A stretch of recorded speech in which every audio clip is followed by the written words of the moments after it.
But this is probably going to be the most heartbreaking map of all of them, or heartbreaking matchup rather. Two Titans going head-to-head. Somebody's going to be really upset no matter who goes home. The community loses no matter what, no matter who ends up failing in this match. And that's just sad. It's a double-edged sword and unfortunate to see, but either way, it's going to also be the same thing. It's going to be an excellent victory for EVO. So expectations heading in. This is their very first matchup under the banner of Evil Geniuses. Inarguably one of the largest organization to grace our sport thus far. Something like the second highest global earnings out of any team ever in esports history. And they have their work cut out for them against ENCE. Now ENCE is going to be hungry. They have had a lot of disappointing first round exits. They have never been able to get to the mountaintop. You know what I'm expecting from ENCE in this matchup is just caution to the wind, play, and not think too much about it, not be too invested, because time and time again, that's what's been the factor that causes ENCE to fail at these LAN events. They just get too absorbed in what's going on around them and start to trip over each other, not giving us the same sort of play that we've seen from them online at the LAN. So I think if ENCE is in that mentality, and it seemed like the way when they walked out on the stage, it seemed like they certainly were, I think they're going to have an excellent chance this time around. But we say that every time. We say that every time. Yeah. And I think what Bloodbath touched on was poignant as well, is that if Shate does not show up, this ENCE squad is nowhere near as strong as it is when he's playing at his best. Wilkie's going to get contested first. He's going to absorb a couple shots from NBK and use that wall within the kitchen as cover and fire. He's still under fire as well. Canadian gets the first kill as down goes Kanto. You've lost the Ella, another as NVK adds to it. You're going to be seeing those two working an awful lot together, and EG has already found themselves up by 2, and we're not even halfway through round number 1. All of the roamers completely dealt with. Bootsy going to get a refrag onto Necrox, so that's a good start for ENCE, but they're going to lose Pinari through the west window to happenstance. Caught in a rotation, and unfortunately he will go down because of how lit he was previously in the round. Now 2 on 4, and ENCE is going to have to dig themselves out of this hole. Shate's position to catch anybody who comes up top of White Stairs. It's BC. He's going to have to battle with the buck. And he's going to take a couple shots. It's Boonsy and him left. And Shate pushes way up. He's going to dive out of a frag grenade right into the waiting arms of that C8 of Buck. Now Bootsy's going to get down as they are through the big window. EG with firm sight control. Shate will have to do battle with 4 members of Evil Geniuses.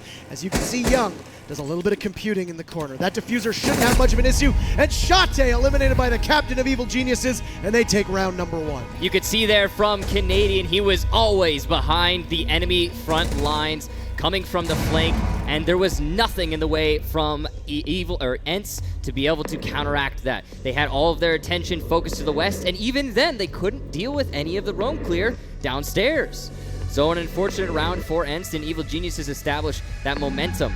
Moving forward, though, Evil Genius, instead of going to the top floor, are going to go down into Laundry Room, which is just as common as the top floor on It's one of those things where I think it falls more into team preference. We've seen people hold both quite easily. Now, take a look at the composition favored. This is very similar to what we saw being run by ENCE, is that you can attack both sides. You have a Capitao, you have a Glass. That means you can watch the big window and get a plant off. It also means you can get that hatch open.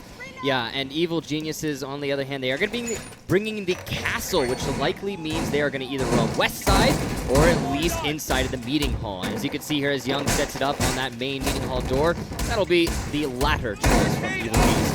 Not too surprising. This is a strong meeting hall hold whatsoever, and it's really the meta. It's going to put a lot of faith within their roamers, but also in the fact that they don't really believe that ENCE will be able to clear them out. Now, one thing that we did see Evil Geniuses doing a lot of, and really favoring, was heading inside a kitchen, something that we referenced as well in the first matchup, whereas you throw a reinforcement down, a mirror window, and then you just bandit charge it. That's been a spot that Canadian has lived out of when they've been playing this map, and he's had backup from NVK as well to put pressure on anybody in small tower. They're not doing that this time, though, so we see a difference already. Yeah, Canadian instead going to rotate upstairs before falling down immediately after having been pressured.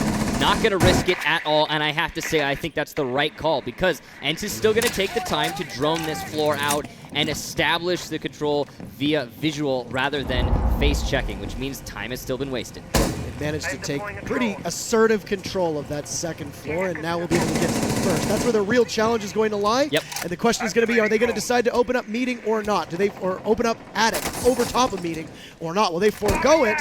And they have gone about a minute just so far, and they have not decided whether they're going to commit. They only have the Habana. Wilkie going to get the first kill onto MVK. That's a very important frag. Bandit now off the board, which means he won't be able to bandit trick the mural windows inside of Meeting Hall. But yeah, so ENCE only has the Habana, which means it's unlikely if those attic panels are reinforced that they're going to choose to go for it. Instead, they've seemed to set themselves up for a main lobby take through. Canadian going to even out that man count before being traded back by Boonsey.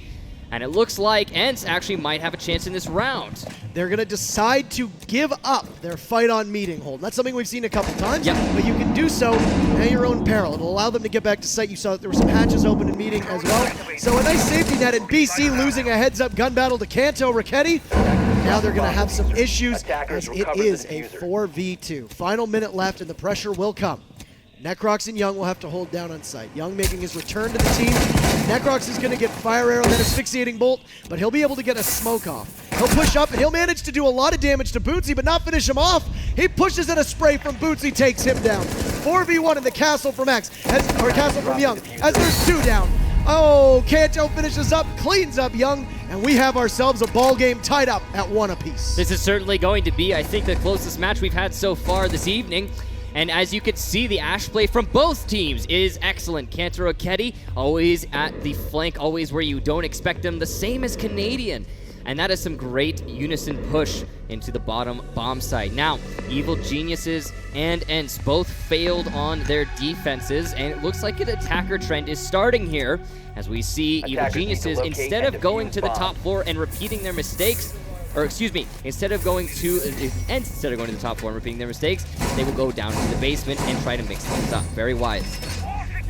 Well, the last time we saw ENCE play as well was against their seeding matchup against Penta. Now, I think you can make a pretty credible argument that they've already qualified at this point. They had gotten the spot simply by nature that the seeding match really wasn't significant. Yeah. However, the big thing for me to watch was both Wilkie and Boonsey did not come even close to pulling their weight.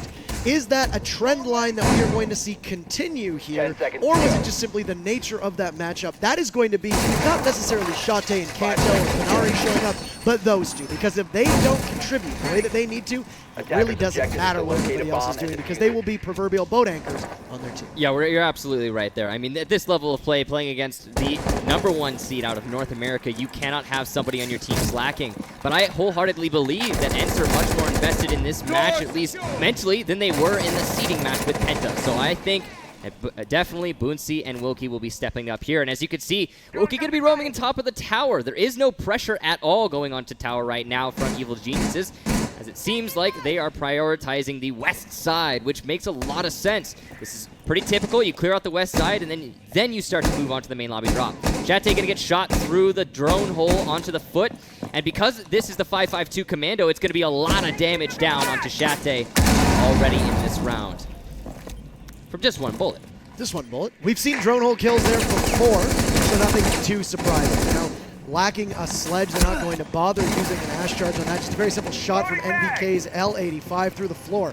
They also will have to deal with dislodging the defenders from a meeting hall hold. A great take out that castle barricade, and BC will be able to get in, but a reinforced wall on one side. Shate is going to be their primary target, who is guarding that mural window with his life. Of course, can't take care of it just yet. An EMP has not been used. They're going to try to work away at that castle barricade and try to bait him into dropping the mural window. That's a smart play. I like it very much. And he baits it. He throws out the C4. Nothing. When he stands up, can he get NVK down? No, he loses it. And EG wins the gamble as Necrox adds to it. And now EG finds themselves up 5v3. As they continue to collapse onto this meeting hall, it seems like ENCE isn't going to give up here. Kanto Ricchetti inside of the attic is going to try to continue to contest this with the aid of the now deceased Wilkie. Kanto Ricchetti going to refrag onto BC inside of meeting hall, and ENCE is certainly trying to fight back on this match, but Evil Geniuses has full control. They also simply need to push into the main drop and get the plant. Canadian, an excellent shot there onto Kanto Ricchetti, and now it's just Boonsey in a 1 versus 4. He misses his smoke, an unfortunate throw from Boonsey, and Canadians managed to get 2 kills with just a fraction of his life. He's going to wait Boonsey as he pushes down the back stairs, and the rest of his team assembles on the southern side. They will have the the ability to get on top of that dryer, but Boonsy patrolling the hatches from above, he's going to have too many angles to try to fight. He sees Canadian, but a third kill from Canadian, and they go up by 2-1. Evil Geniuses seeming dominant so far in this matchup, but it is a continuation of the trend. Attackers victory. So, who is going to be the one to pull away from this first? We see this happen quite a lot at top level Rainbow Six play, where it'll either fall into defense, defense, defense, or attack, attack, attack, and usually the ones who pull away first are the victors of the map at large. That is just, they have been so good on attack so far, and I really liked, and I cannot say how much I enjoyed, that they baited Shate into dropping that mirror hatch, and at that point, it was all over. There was 2 there, the C4, they split the moment that dropped. You saw NVK moved one way, Necrox moved the other, and right in between the 2 of them fell that C4, and not a single casualty to be had. And you know, usually I wouldn't put it past Shate to make a mistake like that. He's not the type of guy. But in this situation, he did manage to fall into that trap, maybe getting a little bit ahead of himself. Now, the interesting thing that I'd like to note on as well is on both of these teams, the attackers always have their Ash behind the rest of the defense and nowhere near any of their teammates, and it's working out for them equally. Canadian and Cancer Raketti are those 2 players making that happen. So I wonder if the first defense win that we'll get is because the Ash from behind gets shut down and allows the rest of the defenders to simply focus on the primary push. Now, just focusing back on Shate, would you call that a mistake? Because he had 2 choices. Either drop the mirror hatch and try to get a kill, or they're going to break that castle barricade and you're completely exposed at that point. I would say that probably instead of that, I would have maybe brought a C4 and then put it onto the castle barricade where the Thatcher was trying to break. Go for a kill, not break my mirror window, and give up my only thing that's keeping me alive in the current position I hold.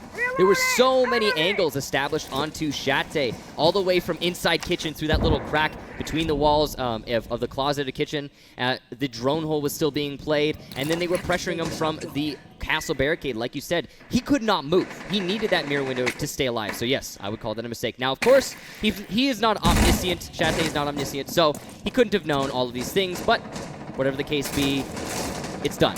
And now as ENCE start to pressure onto the west side, same as EG, they will force the roamers all the way back into the meeting hall. And there's that roam game you're talking about inside of the kitchen, completely nullified without any serious damage being done to ENCE. We have seen defenses fall back on Oregon, though, but they have managed to get almost half of the time expired, which is, of course, the sign of a good roam. And now they are going to give ENCE a lot of ground to move in, and they will now have to have another beachhead that ENCE is going to have to break through. And you can see they're already starting. They've droned out meeting. They're going to go downstairs. They'll pressure in through garage. It'll be an opportunity for them to do that. And you can see a late mirror goes down as the final touching or final touch-ups are done on their defense. The real attack is now starting.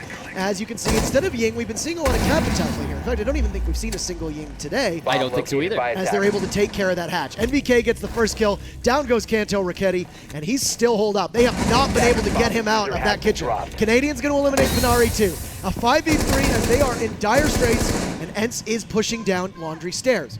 Toxic Babes go up early, but it's going to prevent the drop through that hatch. Necrox does have the safety of a mirror window. Shate grabs the diffuser and is now going to try a smoke plant on the corner that we see usually facilitated by the Candelas and smokes of Ying. 45 seconds, and instead, that last asphyxiating bolt will go down, and he'll obscure that mirror.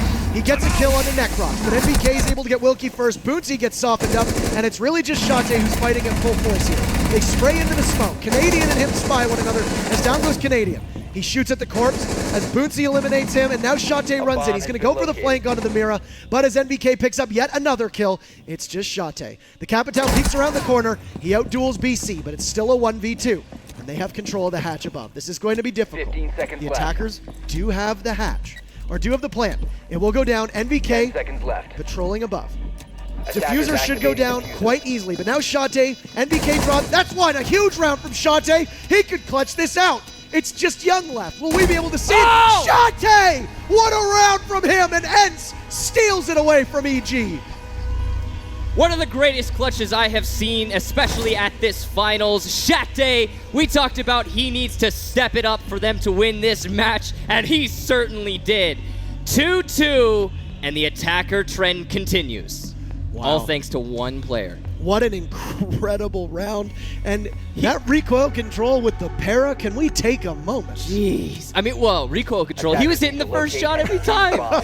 He didn't care. But, I mean, not just, though, okay, it wasn't just the frags, though, from Shate. It was also the fact that, apart from that, he's playing a utility-based operator in Capitao, and he did all of the disruption for the main lobby take. He was putting both of the major factors of that attack onto his shoulders. But now it is 2-2, and as this match continues, Evil Geniuses are still putting up a heck of a fight, as well as ENCE. It's back and forth between these two teams. It must be disheartening if you are bleeding blue, as their slogan says, as that was surely a lost opportunity. In all honesty, this match should be 3v1, but it's not. And with it, we know how evenly matched these teams are. You lose 1 to 2 rounds, it could be the whole series. Absolutely. Now, as you can see, ENCE, they are going to be defending the top floor, continuing to try and mix things up. They're going to go up to the other bomb site. They are going to not bring a Mira, which is slightly different for this bomb site. However, I would say not as essential as the basement. Canadian going to be doing the same thing he's been doing this whole map, which is going into the odd angle, trying to address this from different maneuvers, just somewhere the defenders won't expect. Cantor Aketi, very aggressive, into the top floor. Gonna get droned out by Young, but will likely still delay this Blackbeard quite a lot. He goes for the kill, will not get it. Young dodging away just in the nick of time. If there's any gun that can tear through that Blackbeard shield other than an SMG-11, it's gotta be that Scorpion. And you can see he tried to take down Young. Now he's gonna get pushed up by Canadian. He's gonna get droned heavily, and Canadian gets lead off frag as Kanto was in bad position. And now Canadian, as you can see, we mentioned how that Ash is just right behind the lines. They do indeed have an enemy behind enemy lines, and that is Canadian himself. Now, ENCE still needs to stall out this round more. They have managed to do a little bit of work over by the tower in terms of time. Cantor Aketi obviously not getting a kill, but wasting that time is so important. However, Necrox is in a great position to already open up the attic, and that is another lane which is very commonly underutilized that the attackers can use here to try and push ENCE into another round loss on defense. Wilkie is waiting for a run out here. He's going to smartly rotate. He sees NVK. He goes for Young, but NVK gets him before he can get taken down, and they have now eliminated another high priority target. So we see EG somehow manages to always storm out to a lead, but ENCE can catch up. Is that going to be the case here as we tick towards the final minute? Really interesting, the last positions of ENCE. As you can see, they've got 2 players exposed to the west window, but no one from Evil Geniuses is trying to pressure from that west window, which is meaning that these positions are great, but Shate gonna give his position up and die to the Blackbeard of Young. And now it's a 2-on-5. It's not looking good for ENCE in this round. And now MVK starting pressure from, you guessed it, that west window will actually miss the shot on Boonsey, who will secure the frag with that smoke. Necrox also going to go down to Panari, and now a 2-on-3 with 1 player on low HP. ENCE could pull this off. They've got great positions to hold the remaining 3 attackers, and as Panari gets lit up, it's still possible. Boonsey dives at the wrong time. Canadian corner peeks, but Panari does it again, and they're going to charge in. Down goes Panari, but a refrag. It's a 1-on-1 again. It's just the spirit of Young who will have to contend with that pump action shotgun of Boonsey. The smoke will go off. Young on the window. He's running out of time. This was a 5v2. Now a 1v1, and Young incredibly slow. He's going to go in through the window, through the wall, and who's going to make that shot? Young going to run out of time. Boonsey, and somehow pulls it out. 2 rounds in a row, they take the lead. This is the most in-sync ENCE I have ever seen, and not only did they just take the lead, but they won the very first defense round of this map. So they are the ones to pull away with Oregon. I would not have expected ENCE of all teams to be favored on Oregon against Evil Geniuses. They are both very, very strong at this matchup. Absolutely. I mean, Very most teams these days in the current meta are good at Oregon. Oregon is our 2nd most played map, right next to Border in this current meta, and I would say it's probably taking away as the 1st most played map these days. And as a result, most teams at this level have to know how to play it. So this is definitely about as even as it's going to get. Unbelievable. This scoreline right now could very easily be 4-1 if they had stuck the landing on those final 2 rounds. Right. But ENCE showing why they absolutely deserve to be here and why they are hoping to finally break what appears to be 10 seconds left before insertion. Yes. And now, Evil Geniuses. Last time 5 they seconds left. roamed inside of the kitchen, they got pushed off pretty hard, but that was when they were in the basement. Attackers This must time, that locate kitchen and roam's going to defuse the mean bomb. quite a lot more. And you talked about Canadian with Bandit trying to situate himself on that mirror window in that kitchen. It's likely to see that happen right here, ladies and gentlemen, as he sets that same battery up on the mirror window. Very nice topical skin that Shate would run there as, Right. as a shout out, as the Brazilian operator has actually seen a resurgence now. Oh, yeah, absolutely.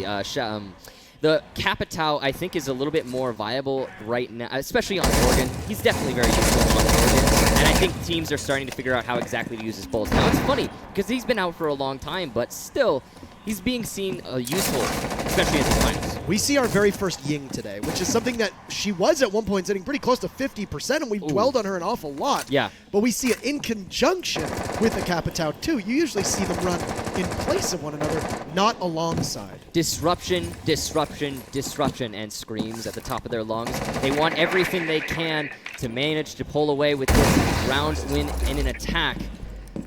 As MVK peeks over towards the tower, they are not going to have anyone in position exposed. Actually, Kanto Roketi just barely gliding by a possible kill there onto MVK. They are reading each other, but they are just one page apart. Just flipping back and forth as not a lot of movement in the first half of the round. We have 1 minute and 30 roughly to go. We're still working to try to get in position. I'm really worried about this. ENCE right now, they are seeming like the ENCE of old, the ENCE that's so very cautious. They're doing everything they can to ensure that they don't have to worry about a flank at the later end of the round. However, there's no more of that aggression, that bite that we've been seeing from them so far in this match.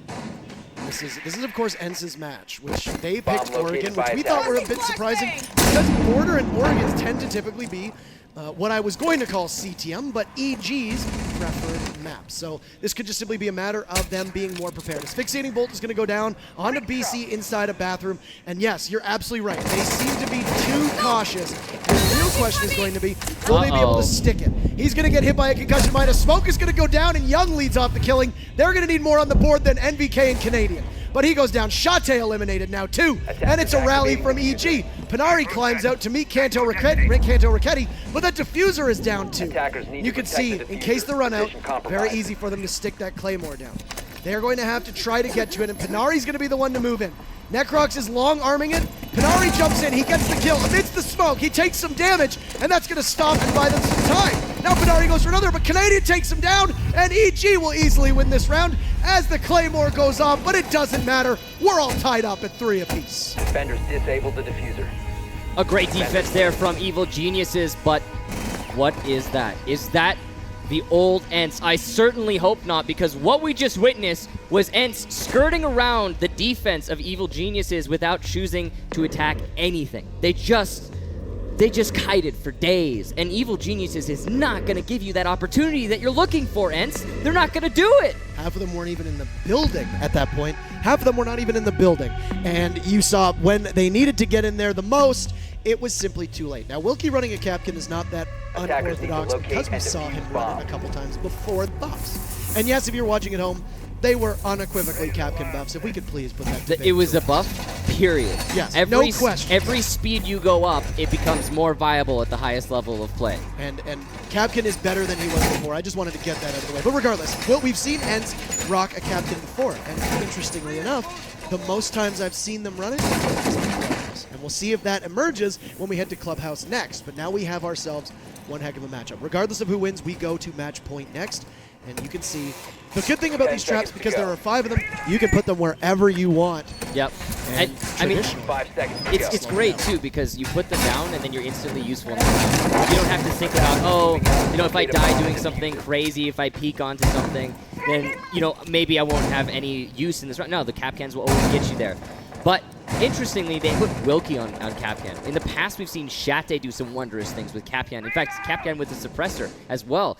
So I'm surprised that they chose to go with Wilkie. I think it's probably because he's feeling like he wants to go with something a little bit more grounded. Because we saw him, I'm not going to, it's hard, it sucks to point this out, but we saw him on that last round really muck up those Candelas. It could have, not last round, but a couple rounds ago, he really mucked up those Candelas, and it could have meant a different outcome altogether if he had placed his utility right. That was a very failed push, and it was answered. Even if they had gotten the Candelas off, that was a great smoke by Necrox. He deserves commendation for it. And it choked them off, and there was 2 of them that had to fight through it. They were able to get through, but they were severely damaged afterwards. And then even though Panari tried to run back in, it didn't really matter because it was way too late. Yep.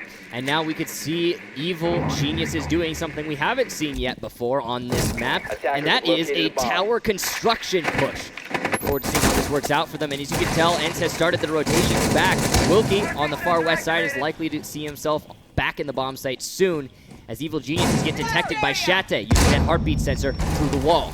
Boonsie does spot NVK on that back stairs, and they're going to wait. And now that they open it all up, the buck play is going to be very interesting. A deployable shield is something we've seen a couple times. It's very smart, and that's to counter any form of grenades, because you'll have to use at least one of that Warren Ash charges on. There you see, he will use it, but it will get Panari, and he sees him on the foot. BC manages to start off the killing, and hopefully push EG for his team onto match point. Kanto Raketti far off site, but he could be the difference maker if he can catch EG off guard. Young just playing this long angle onto Boonsie, looking for the kill, but Boonsie's the one who's going to get it onto his teammate Canadian.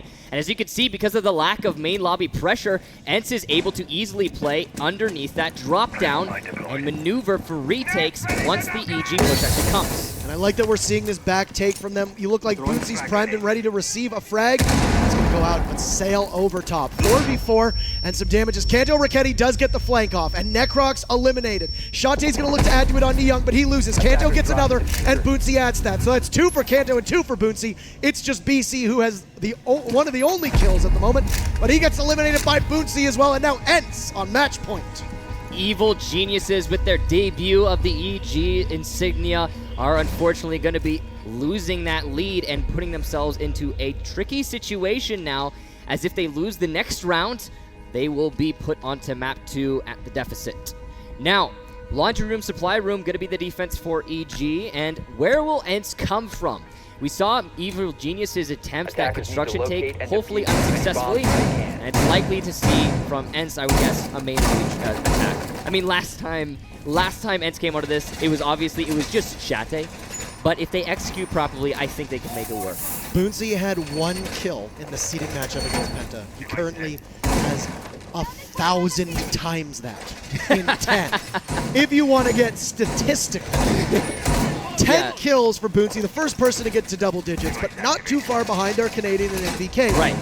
Arguably 2 of the best players in all of North America. They are leading their team right now, but the rest need to wake up. You cannot rely on both of them alone to be your frag getters, especially with how aggressive ENCE has been on most of the defenses hunting down the rope. I would say objectively as well. If you just look at the stats of Canadian and MVK, pretty high up there. But Boonsie, you're absolutely right. This is the Boonsie we need to see. This is the ENCE we need to see in order for them to actually make it out of this match against. Okay, this is obviously, between these two teams, this is obviously, I would say, the most heated quarterfinal. Oh, of course. Through and through. Not even close. Not even close. I think the only one that could really come close, if you look at stats-wise, would be Infinity versus Black Dragon. Right. But I mean, we just saw the 2 APAC regions unfortunately fail to really put up much of a fight. Yeah. This has already been more of a contest than either of those 2 matches, and we're only on round 1. And of course, let's not forget that the team that currently has the lead that is on match point, they picked this map. You know, I really want this to go to overtime for one reason and one reason only. It's the reason we talked about earlier. It's, again, both of these teams should win. You know, I can't, like, find myself wanting to root for one in particular. Both Evil Geniuses and ENCE deserve this. Evil Geniuses just coming back to the LAN circuit, and ENCE has been to every LAN ever, but never won one. C4 through the floor there from Canadian. A great heartbeat detector, and also calls from his teammates will result in a already one-man lead with half the round left. They don't even really get to use much out of Capitao at all. He just gets blown sky high, as he did engage heavily. Young doing a fantastic job, but Kanto just jumps right in, and as I said, a fantastic job. Goodbye, Young. He gets smited off of Heaven's Earth, and now Kanto has firm possession of those tower stairs.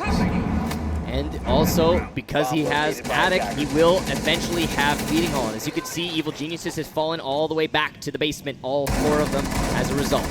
Aping a strategy of another North American team. How many times have we seen Most Wanted be able to control Meeting Hall? Final 75 seconds hit, and they split. And that's exactly what this is, and I think there's a lot that these teams can learn from one another. You can see that ENCE tied all up.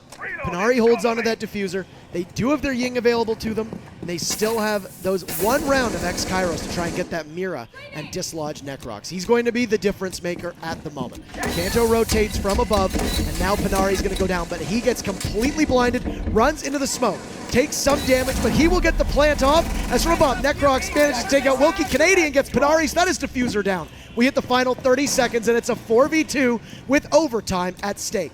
Boonsy gets to the bottom of the stairs, and Canadian will read him on that sensor quite easily, and Necrox just waiting to pop up. But from behind, Kanto flanking, he takes out NVK. It's a double pressure hold. Boonsy takes out Canadian and gets Necrox too. It's just BC. He'll have to contend as Kanto comes in, and ENCE takes map number 1. An unbelievable upset, I would say. Boonsy stepping himself up, really putting in a lot of work for his team there. He just walked into the main lobby drop-down zone and killed all of the people defending that. That is unreal. What a heck of a first. That's not supposed to happen, Bootsy. You're not supposed to be able to do that. So just as my papers blow across my desk here, let me just tell you that 3 rounds that ENCE won of their 5 in the final 30 seconds, they were down numbers and still won. 3 rounds of the 5. They were down at 30 seconds. You are not supposed to win those rounds. And they did. That was a 2 versus 4, and all of the EG players were hunkered down in what is, inarguably, strategically, the easiest to defend hold. I think, especially considering it was 40 seconds left on the clock? All that EG had to do was wait and hold an angle. And they couldn't do that. They jumped the gun. They came off of their angles, and when they were returning to their basic defenses, they lost the fight because they weren't expecting someone to be in the middle of the room. Boonsy with some excellent play. Let's not forget that EG also lost a 2 or a 5v2 for ENCE to take that. So that's a 2v4 and a 2v5. So we'll take a look at the replays, though. I'm sure there's lots for us to look at, and we'll go live now with them. So, yeah, a lot of excellent things, as you can see from the replays of this match. Both of these teams really just playing their heart out. And it is something, I mean, the level of play we've been seeing from ENCE, this is unrecognizable ENCE. Now, I've said before that ENCE is just completely different than they've ever been before. But I've never said that about them at LAN. At LAN, it's always ENCE shows up, and ENCE doesn't play like they do online. They're playing better than they do online in this match. Let's not also forget that when they played against Elevate in Gamescom, they ended up getting team kill after team kill. It was it was a calamity of errors that they had, and Evil Genius now will head to their preferred map, which is Clubhouse. Border awaits the tie, and I gotta say, Border is, in my opinion, one of the best maps that I think EG can play on. If they can survive Clubhouse, yes. I would argue that when you take them to Border. This season alone, just offhand, against Infamy, and against Most Wanted, that I can recall, if my math is correct, CTM lost something only 3 or 4 rounds in 4 matchups. They lost only 1 map, and it was against Most Wanted. But it was on Coastline. Season. But every time they went to Border, they only won 1 round. Border lost 1 round. Border is through and through Evil Genius's map. I think, period. End of why? story. So then why would they make it the tiebreaker? Why did Penta get to play on Consulate today? These are questions that I think we'll be asking for a long time. There are certain maps, and we've talked about it. We're talking about it right now. There are certain maps you just do not bring teams to. And Evil Geniuses, their map is Border. And I would also argue that we saw how well that ENCE has played on this map before. They have clobbered their opposition, and CTM, or EG now, has done the same. So, Border is definitely going to be an excellent map. I think we're going to see more of what we saw on Oregon. A lot of back and forth, and I think this first team to start to break that trend of whatever trend we find ourselves in, because I'm sure there's going to be one on Border, is going to be the one to pull away with the win, unless we see an outright just total domination victory. Do you think it's possible that one of these two teams could walk away with a 5-1, 5-2 on Border, or do you think it's got to go at least close to overtime? With the way they were playing here, no, I don't think so. I don't think it's going to be a blowout either way. I predicted that we were going to go to 3 maps before we started this broadcast. I still think that. I think that ENCE winning Oregon is not a surprise, depending on what maps we saw get through the ban phase. I was assured when we saw the 3 before they were picked that Border was going to be one of the 2, and then it would be a real gamble on whatever it is. But I think if you're EG, if you can beat them on Clubhouse and you go to Border, then I think you have a pretty good argument that you're probably going to be able to take them. But this is already a scare that I don't think Evil Genius was expecting to have, and here we are. I will say that about their gameplay. Evil Geniuses at the beginning, they seemed very they seemed very rambunctious. They were just kind of going for things, but not. They weren't playing unwise. They weren't playing super aggressively. Not like other people we've critiqued today, but they were smart and calculated. But their aggression was there, and it started to dial way back when they started losing. Towards the end of that map, they started getting scared. And that's never a place you want to. It was not a team effort. It was not. That's a good way to put it. It was not a team effort. This is when if you are the I guess the coach. If you're Bacon, you're saying, young Necrox BC, you gotta wake up. Yeah, and Bacon, I believe, is actually right behind them right now going, guys, all right, here's what we do. And hopefully he'll be able to coach his team to victory here as now we move on to map number 2. ENCE eSports up 1 map. Evil Geniuses at the series point. And ENCE will be able to defend first. Now, that is typically what you want to have on Clubhouse, is a defense first. Now, not in overtime, but in the main actual stage of the game. Because if you get to defend the basement, you continue to just win that. Lose your bar, win your defense of the basement, and that's usually how Clubhouse pays out. It just goes basement wins, bar loot losses on defense, over and over. So, defending basement first, ENCE, they are going to be at the advantage, I would think. ENCE not running any gamble whatsoever with the Capcan, too. So that's good to see that they are running with a more pretty standardized composition. Now, putting Necrox on the glass will be interesting, but nothing too super out of the ordinary for him. You've got NVK. You've got no real bona fide entry frags there. You're going to be relying on your Thatcher and your Sledge to carry the load. Of course, that's Canadian NVK. And then depending on how Young handles it, unless you can get Necrox likely positioned inside a dirt tunnel. But it doesn't look like they're going to go that way whatsoever. It looks like Necrox is going to go through a strip. Well, they do have a lot of roamers on the ENCE side of things. Now, wow. And that is very abnormal, to say the least. And the way that they're roaming is also extremely abnormal. Usually when we see a road game, it'll be over by the master side of things. Cash, they're going to try and, delay as long as they possibly can. Here they're just playing inside a bar. This is considered by many to be the single most exposed part of the map. And it's a big risk here that Chate and Kanto Raketti are taking. Now, of course, Kanto has that rotation, but Chate will be too far and will be caught out if he attempts to go for it. Canadian above Wilkie. Can he hear this? Can hear a pin drop, but NVK eliminates Chate as he was roaming just outside a bar, and Canadian doing a dance with the devil in Wilkie as they are just a meter or two apart. And it appears that they are frozen. Looks like we've had a crash, unfortunately, guys, so we'll be going for a re-host. I apologize for that. It was looking like it was going to be a good round, but luckily, there was only one kill that had happened, and of course, there were no rounds or halfway through. Actually, game is going to continue through, it sounds like. Not going to continue through, it sounds like. Mixed messages, but that's okay. We will get back as soon as we possibly can. So I'm assuming that we're going to throw to a break or down to the analysts. But as you can see above, ENCE is up by a score of 1-0 over Evil Genius. So yeah, in terms of the maps, and that's huge. I don't think anyone. I was not expecting Evil Geniuses to lose that first map. Oregon, I wasn't expecting. I think they verifiably threw at least 2 rounds. They definitely did. Yeah, they took those rounds. That last one was a throw. Crumpled them up. And they threw them in the garbage. I'm not sure. There's a couple things on the note of those throws. There's a couple things that really confuse me. For example, Canadian. He was playing inside of Laundry, right? Mm-hmm. He had the heartbeat sensor out, looking right at Thatcher.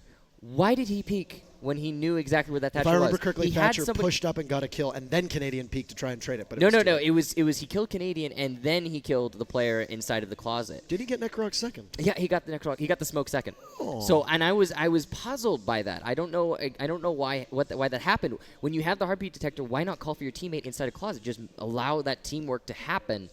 And, of course, because of that, Boonsey was able to get the kills and lock out the round along with Kanto. It could have just been bravado. It could have been, I will get it, don't worry. You think so? It could have been. It's possible. But I don't think Evil Geniuses, moving forward, I don't think Evil Geniuses are going to let themselves succumb to that. I think that they're certainly going to lock things up. They are a team that is known to be able to come back from deficits like this. And they are, let's not forget that because they won the Invitational, they are the defending world champions. Yes. Now, the World Championship is, of course, the Invitational. Seasonal champions. They're not defending it here, but they're not defending it here. They'll be defending it in a couple months' time.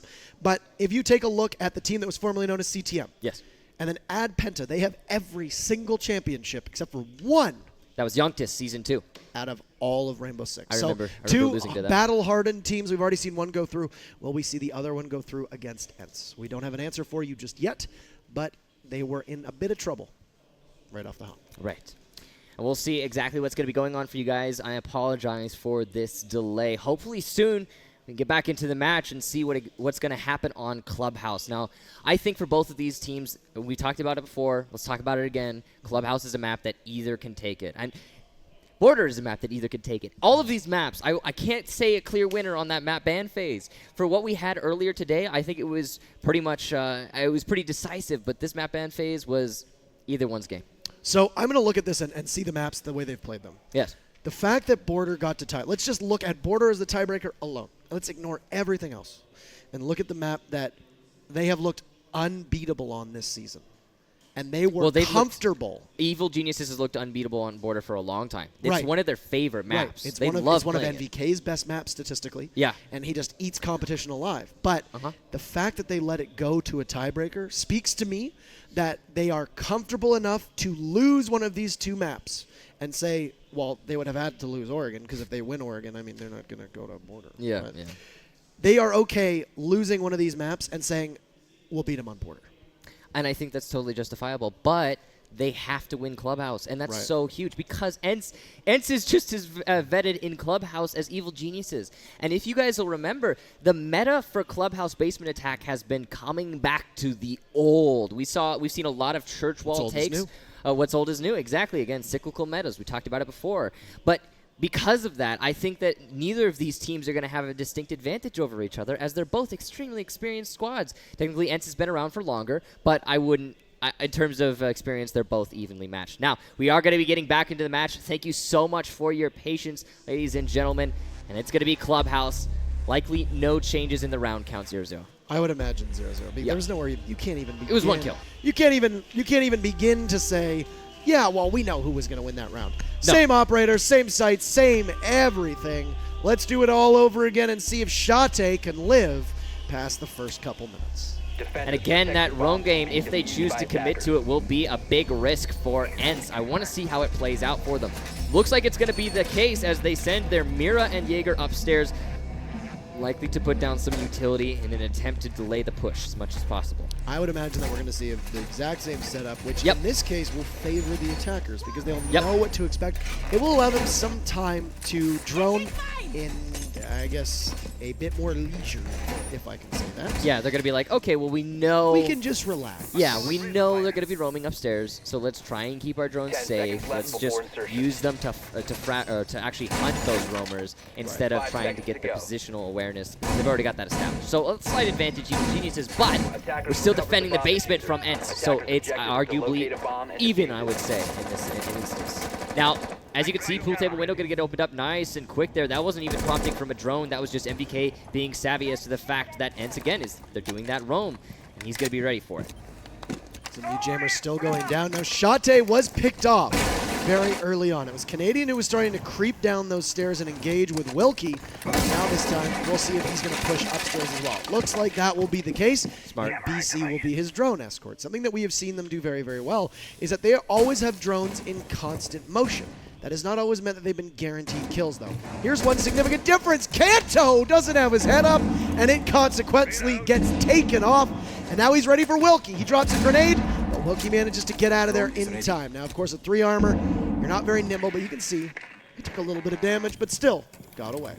And wow, ENCE still does have a roaming presence in Shate going over towards Lounge. It has very much been contained, and I have to say, not much time wasted. Only a minute it has taken EG to clear things out, and that's just typical droning style for a basement attack on Clubhouse. That's about where you would be situated normally. So these roamers, these lives lost in Kanto Roketi, just not worth it. This is why you don't typically roam on Clubhouse, but Shate gets one, can't get a second. Young finishes him off as they trade headshots, and Shate goes down. But they still set up for a trade, and that is advantage in favor of EG at the moment still.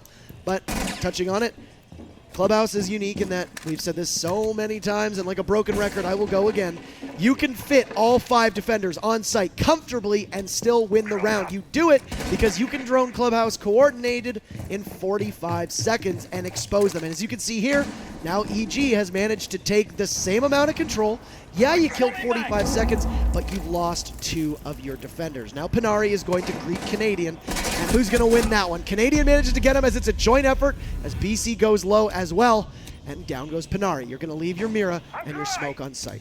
Wilkie and Boonsy, 2 versus 4. They have the positions. It's been done before, even in this matchup, and they could pull this away, considering Evil Geniuses does not have a lot of leverage onto the actual bomb sites. Actually, that's starting to change now as Young opens up the mirror window, and Wilkie going to try to challenge, but neither of them going to see death quite yet. The C4 coming out onto the bottom of the stairs, and Young was ready for it. He baits it out. Will be able to reposition before coming back. BC looking for Wilkie, and he's going to find him. The toes get lit up. Necrox challenging onto Boonsy. Neither of them, again, will find each other. So it's now hit Boonsy in a 1 versus 4, and I don't think this is going to happen for him. Young finishes things off, gets the kill onto Boonsy, and that's all she wrote. The first round and the momentum of Clubhouse go to Evil Geniuses in an unexpected attack win onto the basement. You're not supposed to win attack wins on the basement. No, that was pretty convincing, and Yeah. I think the biggest issue was just why on earth you have 3 of your defenders off-site. You put too much pressure on Boonsy and Wilkie, and yeah, you know what? They're able to fight back, but at that side. point, it's what are you doing? It's just things you do not do that you're now doing for no reason whatsoever. You're playing against Evil Geniuses, ENCE. This is not a team that you can roam against upstairs, especially the way they were doing it. Because what were they doing there? They were sitting inside of the bar, the most exposed part of the entire map, waiting for Evil Geniuses to collapse just as they did. And it was unfortunate to see. It really was. No. But I'm sure they won't make that mistake twice. I'm guessing ENCE is going to consolidate and choose to anchor downstairs when they go there next time. If they win this attack onto Evil Geniuses' basement defense now, there's still potential to take this map and the series. I think that I'm not going to write anybody off. If it's 3-0 Evil Genius, I still think there's a potential for a comeback, of course. But you never know. Now, let's take a look. Not quite done there, Necrox. At that. Or is that intentional? Attackers recovered the bomb That diffuser. might be Attackers entirely must locate and intentional defuse because the think bomb. about it. No matter how you hit it, there's an enormous amount of your body that's going to be completely exposed. Right, no, Unless you use an Ash charge. I mean, you could imagine, right, if he left one specific little spot, one tiny little peg that only he knows about, he left it completely intact and it holds up this whole thing, then he just has to shoot it once, and now he and his whole team can rotate through that with an explosion if he wants to. And now you can see, and it sure looked like it, unless it was some last-minute reinforcements, it sure looked like EG had roamers upstairs. We'll see what happens. I can't quite tell from this angle, but if Evil Geniuses have roamers, that would be very interesting considering it didn't work out very well for ENCE. It looks like nope. Marcio shakes the camera. Marcio shakes the camera. No. Thank you, Marcio. I appreciate that. And as you can see, Evil Geniuses all the way back downstairs, although MVK very aggressive on that main staircase. He's ready to greet them. You can see Shate doing a great job, knowing that Canadian has been favoring that pulse, but the pistol, that is IQ, he baits out the C4. That is a sigh of relief to them and some pressure off of their shoulders as well. Now Canadian and him are doing a little bit of a dance. Canadian exchanges 1 bullet from his UMP. And it's going to be up to whoever gets that first shot first. I think Canadian will back off smartly. You can have Shate posted up there for the entire round. So at some point he will have to move, so it's smart for you to just get away with your life at that point. And as you can see, ENCE starting to take control over that main stairway. They don't have to worry about the Pulse C4 anymore, which is so important, but they are going to be hitting the traps to try and slow down this push. Now, they need to establish more control than simply the main stairwell. As you can see, there's a double mirror strat coming out here from Evil Geniuses, and this is going to make actually pressuring from that main stair as well as Moto extremely difficult. So, it's likely ENCE is going to try and maneuver and go somewhere else. Looks like their selection is the armory. If I remember correctly, you called that defense cute the last time that you saw it on Clubhouse, where they had the gaping maw between the 2 mirror windows. And it absolutely worked out for them. And it worked absolutely. Just because something doesn't look like it might work at first glance doesn't mean it won't. And Evil Geniuses is the sort of team to make it work for them. There's nothing wrong with cute. There's nothing wrong with There's Cute nothing either. wrong with Cute at all. Canadian and Kanto will exchange fire. That's two members of the FBI who will dance from above, and Kanto is getting pressure. Now you see all of ENCE is going to try to escape. They have made almost no significant headway towards these sites. Kanto will be in charge of surveying above, and let's see, they'll push in through Dirt Tunnel. Wilkie gets down, but Boonsie is able to eliminate Necroc. So your smoke is off the board, but now they're blind firing through that floor. 20 seconds to go, and look at the lives of ENCE. So many low. BC goes down to Wilkie, NVK, and now NVK gets a second. Young adds to it. It's a 3v2. Kanto Ricchetti is down. It's just Shate who will do battle with the Ella. He tosses a frag grenade or an impact grenade. He's going to get around the corner, but Canadian NVK do some work, and now you see EG out to a 2-0 lead. Good defense of the basement there from Evil Geniuses. You're supposed to win those. They certainly did. And that cute strategy definitely proving a lot of people wrong. Now, what was happening there from ENCE? They got redirected so many times. Going for a church wall attack. Nope, can't do that. Mirror window strat too strong. Then redirected over to the kitchen armory take. Nope, can't do that. Too many people watching this drop down. So redirected all the way over to the construction tunnel, and that just, they kept getting bottlenecked, they kept getting delayed, eventually resulting in them not having enough time to actually weigh their options, and they just kind of came in half-heartedly and got torn to shreds. You know what that looked like? What's that? It looked like the old ENCE. It did look like the old ENCE. The old ENCE that takes way too long and thinks way too much about things, and then ended up biting them. Now, Young is added onto this. Now, Necrox and BC, we're still waiting to wake up.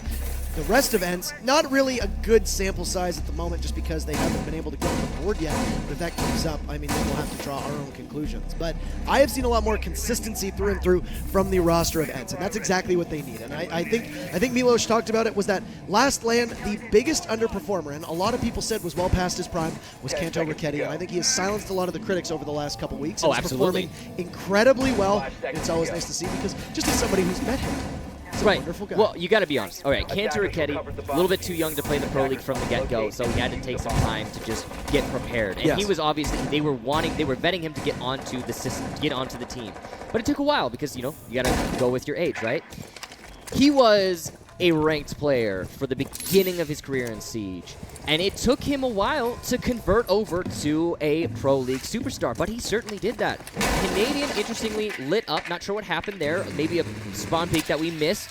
And he will be going into the next fight at a disadvantage. But yes, Kanto Ricchetti has proven, I think, most of the critics wrong and really does put in a lot of work for his team. It just took him a while to convert. That's all. That's all it is.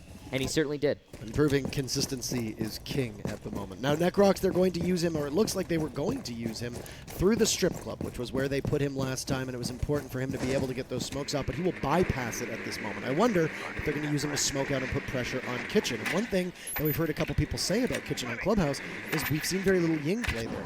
Have somebody posted up in Dirt Tunnel, drop a couple smokes and Candelas on top of that hatch, and then rush in and plant into B. We haven't seen that at all. I don't know if we're ever going to see it, but that is a strategy that, while viable, has not emerged just yet. It'll be very interesting to see. That is for certain. Wilkie still has a C4. Going to be calling out information for his team inside a kitchen. So typical Ash in that spot.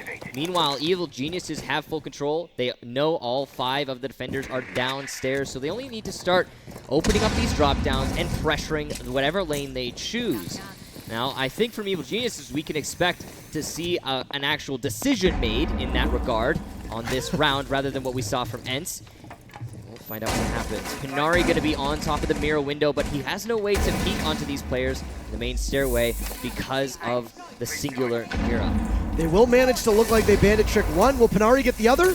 Yes. He will. What a great bandit trick by Pinari, and he will hold his position. You can hear some smokes going off at the bottom of the stairs. Now that will prevent Young from being able to get in and connect with the rest of his teammates. Kanto Ricchetti hold up just outside of Blue as now Canadian drops hatch next to the Thermite of BC.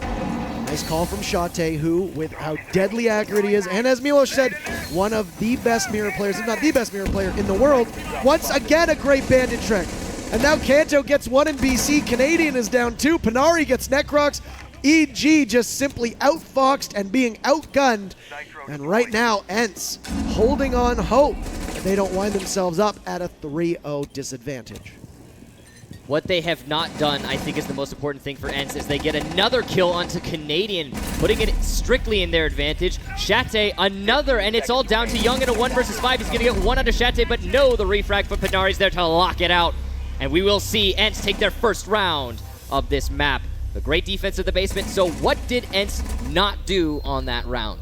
They didn't roam. They didn't roam. Exactly. Thank you, Interrobang. They were not roaming. They simply anchored downstairs, and that's all you need on a basement hold. Wait patiently. They had all of the lanes that Evil Geniuses were pushing onto covered by a mirror window.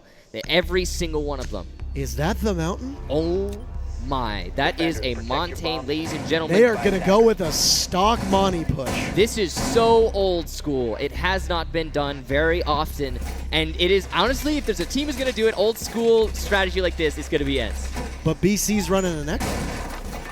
So it could not work out for ENCE. I mean, it's all right. Listen, this is some 4D chess that we are playing here right now. I am imagining that they are anticipating this. Let's take a look at the wall that guards by B.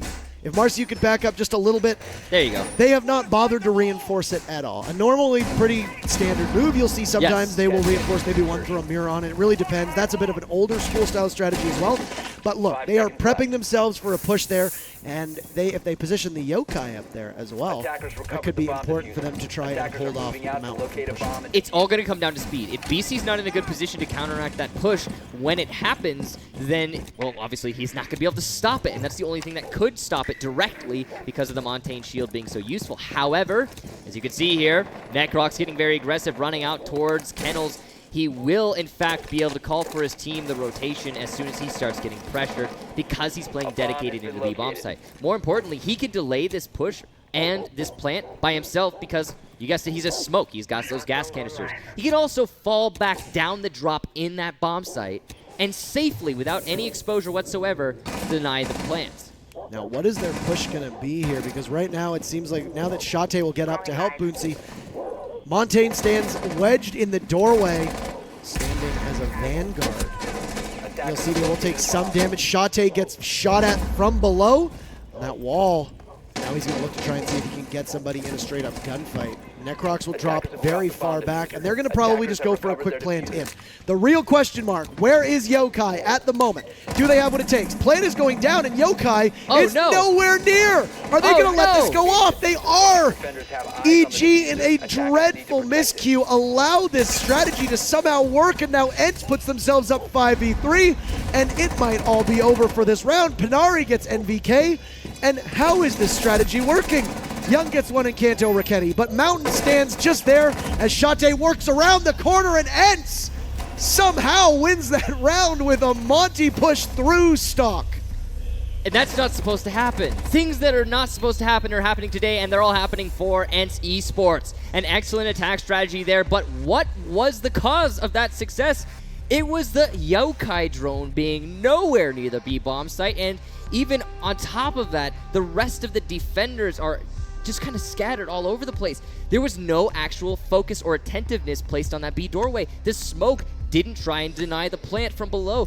What just happened? So the moment that the smoke dropped the hatch, he could have denied it, but he didn't. He could have denied it. He dropped the hatch because there was under fire from Chate. That's okay. You don't need to peek it. You can just throw smoke at your feet, and that will hit that corner. Yeah. But the Yokai drone was over by Garage.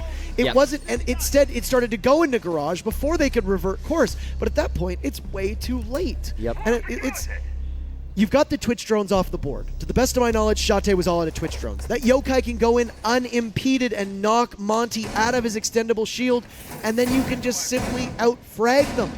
None of that happened. 10 seconds to insertion. Is it just that we haven't seen this strategy in so long? But what on earth did we just witness? Again, referencing the cyclical meta, the fact that eventually you forget how to 2016? counter. Well, you forget to counter. You forget how to counter certain things. At a certain point, it doesn't enter into your mind that, oh yeah, they've got a Montaigne, they're gonna go for a plant. No, okay, there's no way they. I can't explain why Evil Geniuses didn't see that Montaigne plant coming. I really can't. I'm sitting here trying to justify it, and there's no way you see a Montaigne in B door and you're like, yeah, they're not gonna plant.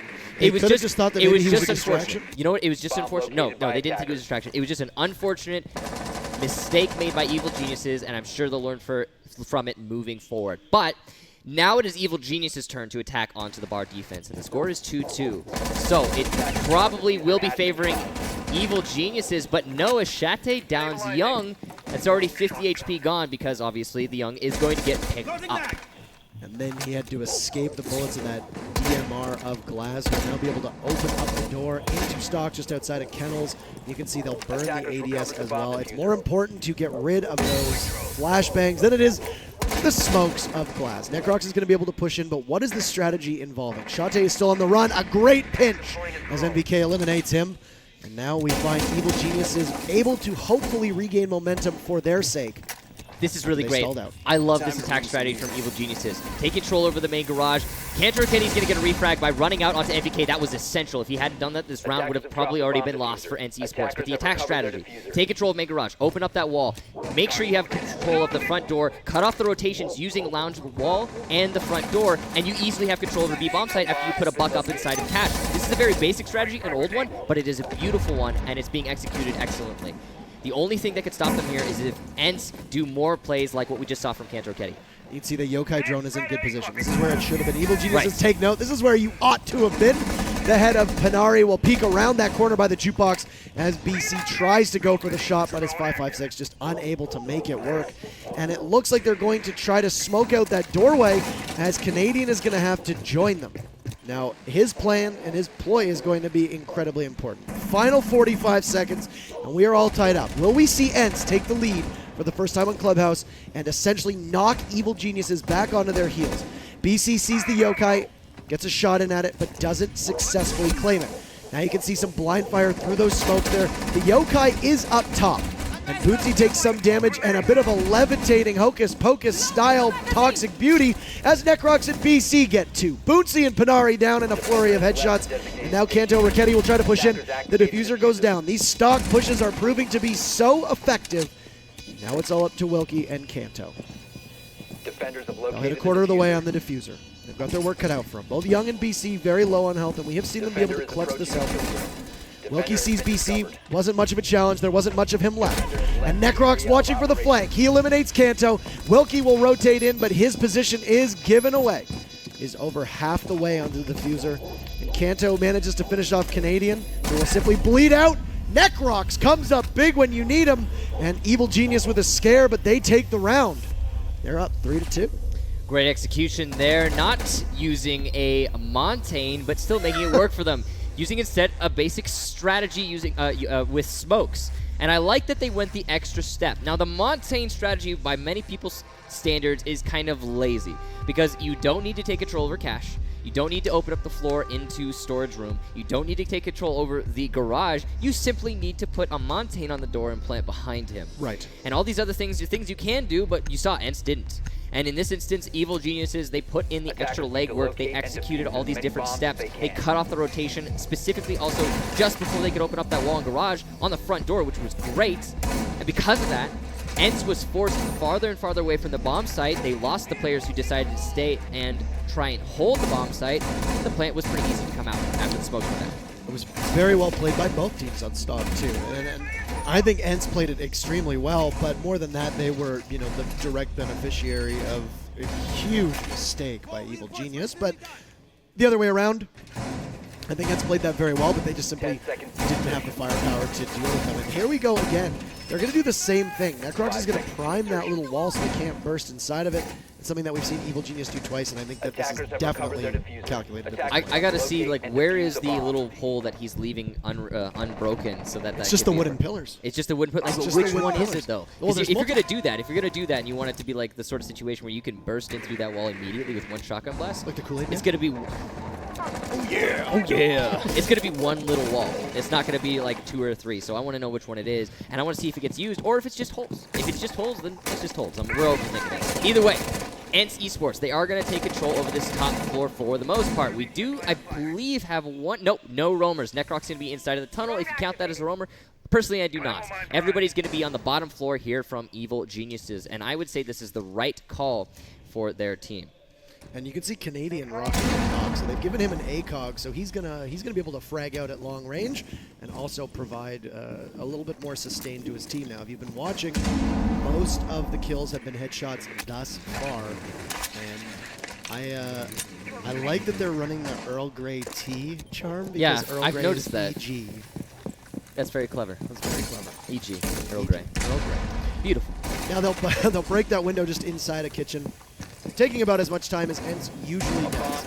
EG wins, we will move to match point. Let's not forget that this is, of course, Evil Genius's map choice. They fell by a very close 5-3 on Oregon and are looking to regain their groove. And if we go to border, my prediction is, well, it should all be over. Now, you see Canadian has sustained some damage, but using those stim pistols, he'll juice himself back up. And you'll see they will blow another hole in that wall. So that wall next to Armory, or the Arsenal room rather, almost completely gone. They're not going to get to use it, though. Here's the thing. Those mirror windows in the church wall are going to completely negate that push. You cannot go down these stairs without killing Young before, because he's got a C4 prepped and ready to go as soon as you hit the bottom, and he could just peek you. And using his advantage on the peak, he's going to be able to win that fight 9 times out of 10. However, the smokes from Roketi, that's very wise. He does die to the C4, but still, he has disabled the Vigil from Mira. You can see now Wilkie is downed as well, so that's almost 2 as they're going to look to flash, and Shate's going to try to push, but he's getting picked away up by Canadian. Is he going to be able to prevail in that shot? Canadian doesn't look like he takes any damage. They're just going to wait to outduel each other, but Canadian with the more accurate ACOG as Panari is vanquished, and he'll get healed up. Now, finally, Wilkie gets finished off, and it's just Shate and Booncy. You could see one of the big reasons why EG doing so well is they are spreading the work around. Shate severely damaged, NVK pushes up, and he hits the deck, as now Booncy drops in and gets obliterated, and EG moves to match point. ENCE eSports choosing to go with an attack strategy that has not worked for them in the past. Again, addressing that main wall. Why are we challenging church wall? Even if we have smokes, we know the C4 is going to happen. Go somewhere else. Choose another lane. They could go to Moto. They could pressure from blue at the same time and go for Pincer. That's what Evil Geniuses has been doing. Yes. They could go to kitchen. They can lay down those same smokes for the tunnel pressure and just Pincer from those two. That is a totally viable strat, but no, they see that open mirror window wall and they're like, let's challenge this. And it's bitten them in the butt again, and it's continuing to not work.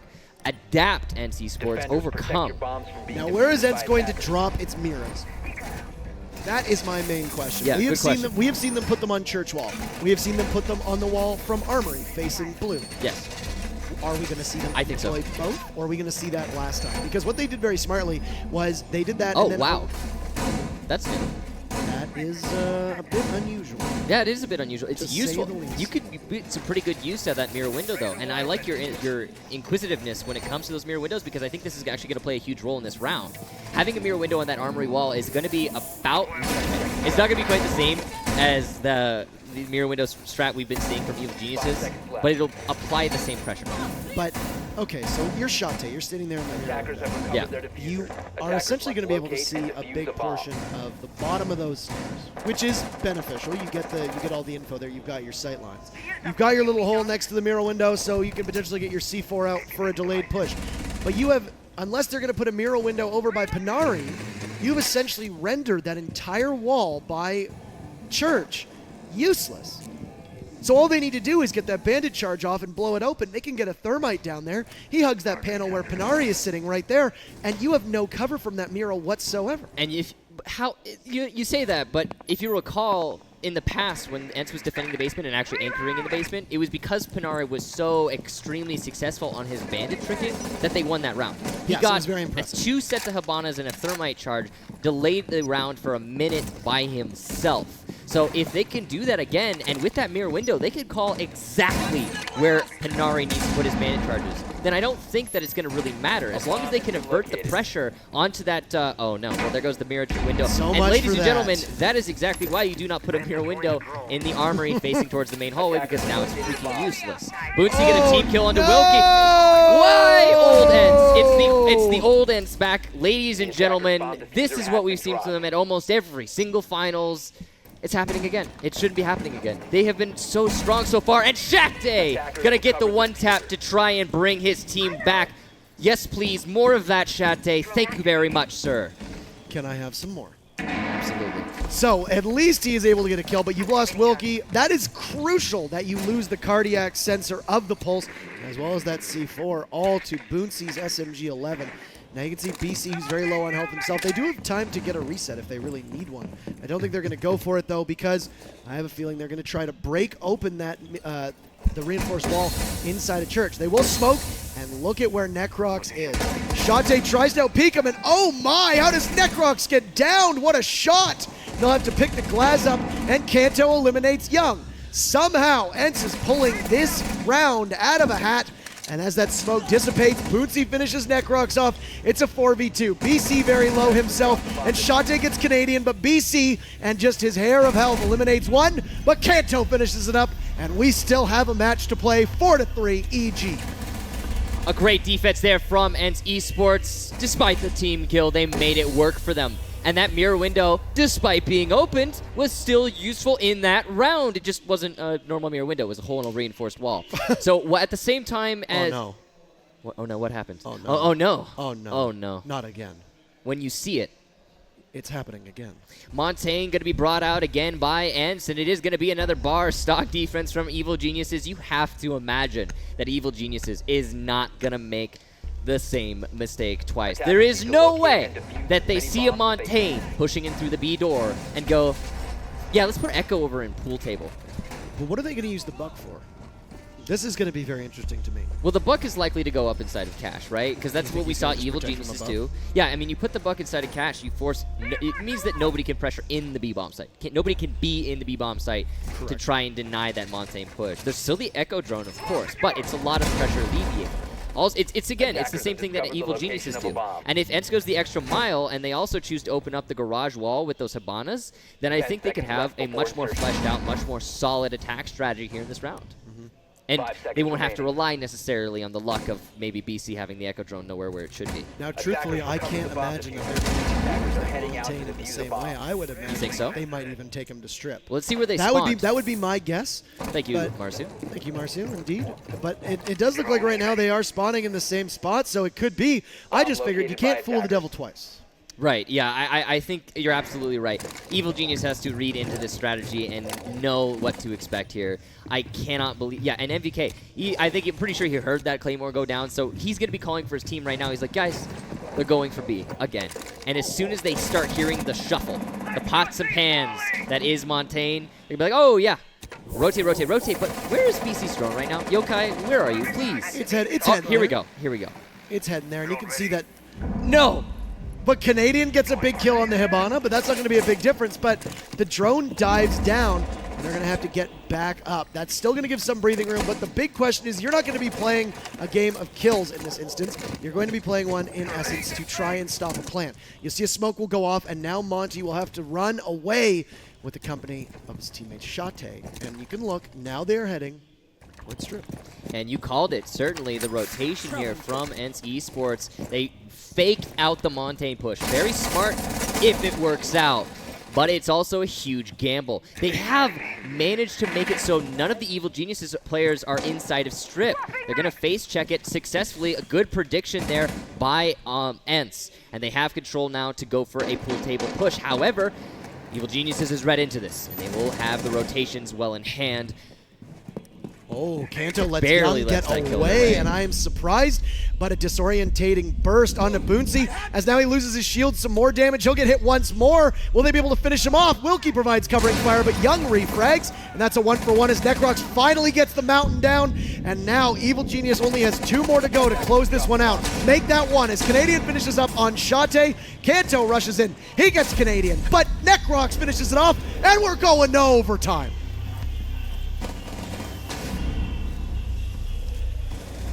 Now here we go, or not overtime, rather, sorry. Map number 3. I meant overtime as in like overtime map number 3. We're going all the way. We're going to map number 3. Every single inch. A great job there from EG. It's been a long day. It has been a long day. It's been a long day. But Evil Geniuses definitely putting in the work there, getting themselves to that third map that they also deserve. And I think I agree with you when you said Border is going to favor Evil Geniuses. Absolutely. I think through and through, it's their map. ENCE is going to be up against Mountain going forward. That Mountain strat didn't work out. I mean, I like what they were trying to do there. I like what they were trying to accomplish. Going for a fake out, really putting a lot of... They did it perfectly, too. They put the Claymores down. They went through all the motions. They had the Montaigne in front of the door, push all the way in, and established that, yes, Montaigne is here. But you cannot rotate a Montaigne from one end of Clubhouse to another end of Clubhouse Well, in you less can. than in less than 20 seconds ish. I mean, it takes It's too not much gonna time. go well. It takes too much time, and the Evil Geniuses is going to have way too much ability to rotate their defenders, who are mostly 3-speeds in that instance, over to the other side of the map. Now, you take a look, these maps were the same scoreline. It was 5-3 Yes. and 5-3. So when you look at this matchup, let's look at Oregon. In as unbiased an opinion as you can, that could have very easily been a map that Yes. EG wins. Oh, absolutely. Look at Clubhouse. How many mistakes did ENCE make that you could make the same argument? Or are you saying right now that despite it being all tied up, the series has favored Evil Geniuses thus far? I would say that both teams have made a lot of mistakes. Specifically on Oregon, it's Evil Genius good making point. mistakes. Specifically in Clubhouse, it's ENCE making mistakes. Those Montaigne strategies, while they're interesting, they really aren't all that viable. I couldn't believe we they saw got it. lucky. I honestly could not believe we saw it. They got lucky on the first one. And I mean, another thing is Shate and Boonsey, they've been really stepping up for their team. I mean, Boonsey on map number 1, Oregon, Shate with that clutch. There are so many things that have been, it's been much more close to the wire Right. for ENCE overall. I would say there's a slight edge in favor of Evil Geniuses, but also very slight. And now we go to the what be one of their best maps. If they lose this to ENCE, that is a fearsome team. And now ENCE goes on, because ENCE is going to face the winner of, if I remember correctly, they're going to face the winner of Font. Well, They'll be playing Font. They face Yeah, Font. they'll be playing Font. That is not going to be an easy contest. Whoever comes out on top, that's going to be quite a match, especially again in this Brazilian crowd. Yeah. But that'll happen tomorrow, of course, whichever one of these guys win. But yeah, on Border, it's too early to call it, but it certainly seems like it's EG favored. I would agree, and with the way that both Canadian and NVK have been playing in maps 1 and 2. Banners of consistency. And now the rest of the team seems to have joined them. You saw that Necrox, BC, as well as Young were able to get in on this. So we're pretty sure that it is Border, ladies and gentlemen, but here is Consulate for your viewing pleasure. We'll see what the map actually is once we load into it in a moment's time. And there you can see it, Border, going to be Border our looks a little map. different. So it's a little bit, yeah, it had a Border remodeling. looks a little different today. Had a remodeling. Don't worry about it, guys. Not going to change how this map actually plays out. But it's going to be Young, and Evil Geniuses with him, starting on attack and starting on defense. Armory Lockers the first round, and this is series map. This is going to be it. Young on Blackbeard is always an astonishing thing to watch. I think one of the reasons why they banned Coastline out was because we would see Young take the Blackbeard there, but it's not uncommon to post him up on top of that ventilation staff, just over top of the bus depot, and have him do his work and rain terror down on B. You know, Young really falls in with a lot of the other Blackbeard traits. Laxing, for example, Pengu. And he's one of those players that you can rely on consistently to finish out his role. As long as you put him on a window with a Blackbeard shield, you ain't got to worry about a thing. Not really. Now, ENCE, again, setting themselves up on this top floor. They are looking like they're going to be going for an aggressive hold inside of offices. This is old school. We've been seeing a lot of old school here lately, ladies and gentlemen, and this is certainly it. Not choosing to put any pressure into CCTV, instead holding in Fountain with the full reinforcement on those 4 walls. Attackers are heading out to And negating that CCTV hold. This is about a 50% hold on the top floor. 75% would be incorporating the CCTV, and then 25 would be just playing inside the bomb site. This is something we don't often see, the 50. I'm just surprised that they've given up CCTV. That long angle Well, that we usually see a mirror there is so crucial to maintaining control. And in this instance, they don't have that right now. It's not the most crucial thing. Wilkie's going to get the first kill of the round onto BC. That was a good kill. We've actually seen that hole in the wall quite a lot of times. I'm surprised BC wasn't expecting it. Canadian's going to refrag it quickly onto Kanto Raketi, again doing a very common angle that I'm surprised Kanto did not expect. What is happening here with these two teams? But yeah, it's not the most crucial thing to hold CCTV, but it is. I think for most teams, they would argue that it gives you so much more control, and it wastes a minute alone. Even if the attackers are successful in taking it, they're going to lose a minute just from that push. Another thing, too, to keep in mind as we go forward, I find that Evil Genius is superior on defense on this map. They have not conceded much ground to any attacking forces when we've watched them on defense. And I think that that's going to be crucial. As good as their attack have been, if they can win this round, I think they're going to be positioned excellently because typically their prowess shows most on defense. You can see here Shate setting himself up for a C4. Will Evil Geniuses be ready for this? They're going to go for the Flame, or the Thatcher, and then the Hibana. MVK is going to go prone, and he will catch that C4. Shate evening things out a little bit, or actually establishing a lead now for ENCE. That is excellent. They really needed that. That free kill that we saw Wilkie get early on, really showing face now. Oh, and another really wow. good bandit trick. Panari has been doing excellent work with those bandit charges. But another thing, too, to keep in mind is Shate almost goes down to Necrox. They don't have the buck to apply the pressure beneath. That is going to mean that right now inside of Armory, they're going to need to be pushed from a separate angle, be it through that metal detector doorway or be it through Office itself. Necrox tries to take out Shate at half wall, but can't do it. And he's tucked away the safety of those metal lockers around him. We've hit just under the 1 minute mark in round number 1. And now Canadian looks longingly down the hallway. They've given up control of CCTV, and Young is just waiting. There's nobody that's really pushed in his way because Boonsie sits just behind that bomb in B. Whether he'll be able to peek Young or not is the question. But I'm sure he's aware how common it is to have Young sitting up there. He does have an ADS just in case he decides to get rushed. They're going to have to push in themselves now, though. It's 20 seconds, and you see that ENCE still holds an advantage, even though Panari has only about 40 health left. Canadian will be denied a push in as Panari gets Necrox, but Young and Canadian add to that, and now we have a 2v2. Young is inside, Panari on a shred of health. Shate, the question mark. He looks up, a nice flick shot and a double kill. Shate is going to make his team take round number 1. What an excellent double kill there from Shate. We have seen some incredible things from this player throughout the last season, and he just continues to amaze us. He will lock out that round, like you said, and ENCE now the ones who are going to be stepping away with this momentum. That's scary for Evil Geniuses. They have such high expectations on their team in this map. Now, if you take a look as well, NVK roaming on that bandit is dangerous. Hopefully no issues arising with BC here as he's trying to select an operator. We'll see what happens. But 5 seconds. We may have an issue. Yeah. Canadian has left, so it will be a rehost. So with that said, though, we will rehost with ENCE up 1-0. And like I said earlier, for me, Evil Genius typically performs much better on defense. Because of that, I would expect them to tie it up here. There's trouble in the water if they don't win this round on defense. Well, I think what, to elaborate on what you were saying, Evil Geniuses, the reason they play a lot better on defense is because they just feel like they can do whatever they please, and they usually get away with it. They bully people all over the map. Exactly. They bully people. That's a good way to put it. They do a lot of runouts, and not dumb runouts, not just like random aggression for no reason, really calculated, smart runouts based on communication from Valkyrie cameras or just somebody peeking out and saying, hey, yeah, you can run out on the north side lower window. There's somebody on the balcony. He's not watching you right now. I mean, there's been some crazy plays from Evil Geniuses in the past on border. The question is, will ENCE be ready for that? Will they be conscious of that fact and just wait for those runouts? Because if we see that aggression, which we so commonly see from Evil Geniuses on border, on defense, and ENCE is ready for it, it's probably going to actually work against them. Now, if you're anybody who has watched CTM, now Evil Genius, play this season, you were aware of how they play on border, but it didn't get banned.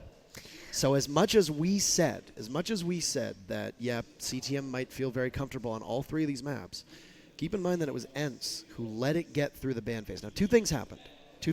Either one, ENCE just simply thought that other things were going to be preferable to ban. Maybe they play well on border, but they don't play as well on coastline. We've seen CTM play very well on coastline. So yeah, CTM, or EG rather. I keep calling them CTM because that's what they were. That is what they were when we were referencing them. I mean, ENCE used to be Sisu, and it took a while to transition off of that because it's been their name for a long time. Anyway, continue. So when they were Continuum, now they're Evil Geniuses. When they played on coastline, they played very well. Yes. It could just simply be that ENCE said, you know what, there's 5 maps that they are absurdly good at. 2 of them we feel we're good on. 3 of them we're terrible on. Let's ban the 3 that we're terrible on. Could have been that, which is why we see border go through. Maybe they're like, you know what, we're not bad on border. It's one of their best maps, or they just simply didn't do their homework. I think it's unlikely to get this far and not do your homework. There's a reason. They did their homework, guys. There's a reason why we see Evil Geniuses allowing to play against border. But with that said, we are going to get back into the game, and it is going to be Evil Geniuses now that they are once again assembled playing against ENCE, and ENCE has a 1-0 lead. Now, like I said, if Evil Genius lose this on defense, that's a big problem. Yeah, it'll likely cascade for them and result in a total loss of the series. Again, this is map number 3. Map number 1 was Oregon. It went to ENCE. Map number 2 was Clubhouse. It went to Evil Geniuses. Both 5-3 for the opposite teams. And Border now will again be up by 1 round for ENCE, getting that early momentum. This is the first time in this entire series that ENCE has won the first round of the map. And I think that is probably telling of the overall result here. It would be disappointing again. You know what, this is the thing. We talked about this earlier. No matter who wins, it's going to be disappointing. Yeah, somebody. Not somebody. Yeah. Five people and a whole portion of this community are going to be devastated. Yes. And let's use that word, because it is a heavy loss. Yeah, absolutely. These are 2 teams that could have easily been in the semifinals or even the finals. Yeah, 100% the finals. And you can hear Kanto Ricchetti. It sounded like he might have already gotten the Mira, but I think he did, yeah.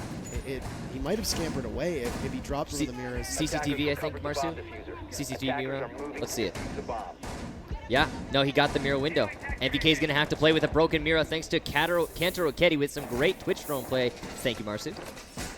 So that's going to be difficult, but not unheard of, because there are times when you can see them drop it deliberately. I'm sure that's not the plan, and of course it's going to rob them of that advantage. It's also downstairs. We are defending ventilation as well, so holding CCTV is not going to be the most crucial thing. Right. What it's really going to come down to is will Kanto Ricchetti be able to get, or excuse me, not Kanto Ricchetti, MVK be able to get away in time before dying to anyone who challenges him. He needs to be able to survive this, or at least 45 seconds by himself. He's already done a pretty good job. However, I mean, this is just your normal start of the round droning phase. MVK with a run out, going to find Kanto Ricchetti. Oh. What a shot there. Very little margin for error, and he will be refragged by the interesting repel of Wilkie. What happened there? That is a very uncommon repel, but it worked out certainly for ENCE. The fact that they managed to get that kill back is very crucial. They have to contest still a mirror window inside of the armory facing towards archives and offices, and those walls that were opened up by Necrox earlier in the round is going to give him a lot of a pretty big kill field. Yes. No man's land, if you will. Wilkie from above will now repel inside of that main lobby, and he doesn't give a single care, which was a very interesting position before. They have Boonsy posted up where you would typically see a Blackbeard and ready to push in, but right now, there's nobody really contesting it. Now, half the round expired. Still have that soft hatch upstairs just outside of Armory and that little office hold for him there. Necrox is going to get grenaded, and what a throw from Shate catch as Necrox obliges and then goes boom. And now EG is down a smoke too. Now you usually will have your smoke playing upstairs. The risk involving this site is if you have your smoke up there being exposed, if you don't protect him, be it with an ADS, which they don't have available to them, or somebody to watch any other positions, you're out all those toxic babes. And that's very important because I think the bathroom wall is open. Can we take a look, Marsu? The bathroom wall being the point of contention moving forward here. No, it's in fact fully closed, which means the hard destructor is going to have to open it up if ENCE chooses to attack from there. However, Canadian get a kill onto Shate is going to even things out. As you can see, Evil Genius is very much scrunched up in the back and the back of the A bomb site and the entirety of the B bomb site waiting for that pressure. ENCE needs to actually establish a lane. They don't really have one. They have no way to get that defuse plant. Panari will have to use those X-Kairos pellets to open up a wall inside of bathroom unless they just simply go for a hatch drop, but they're out of time. So, down goes an EMP and Panari as well, and they're just going to plant. Very brazen as now Wilkie pushes in. Do they know? Bootsy gets young, and now BC from behind, but Canadian comes to the rescue. Bootsy takes out BC. Diffuser is down. It's all up to the captain of Evil Genius to try and clutch this one out. A 1v2. And he's going to wait. Diffuser ticking away. He sees one. He dives. He misses it, but Bootsy trades, and ENCE goes up 2-0. There is trouble in paradise for Evil Genius. And you could see here, ENCE are certainly feeling it by their body language. I would say we were right. They are certainly they're just feeling this final. They came out onto the stage, they started dancing about, and they were like, we got this, no problem. And it's something I don't think I've ever seen ENCE conduct themselves in that way before. They always come to these lands and they're like very timid. They're like, oh, we're gonna, it's another land, and this time they seem so focused, they seem so in sync. And it's beautiful to see. That said, Canadian totally could have won that. He had visual on both of the guys. If he just didn't dove drop. Instead of just watching the hatch, that would have been easily won. And this is just going to be added to a growing list of errors that we are seeing Evil Geniuses commit, which they just simply can't be doing. You've arguably lost Oregon because you tossed 2 to 3 rounds away. You just tossed another round away right there. Yes, Canadian might have still lost the heads-up gunfight against Boonsy, but he just plummeted into his death. And they traded. And when you trade in the diffusers down here, the last one left, you can't trade when you're the last one left. So there are some issues involving one of the PCs. Unfortunately, BC, rhyming with PC, is having a bit of problems with his system. So we are sitting at a 2-0 for ENCE in terms of round count. We are in the tiebreaker matchup on Oregon. Traditionally, one of formerly Continuum, now Evil Genius's strongest maps, and they are facing a deficit.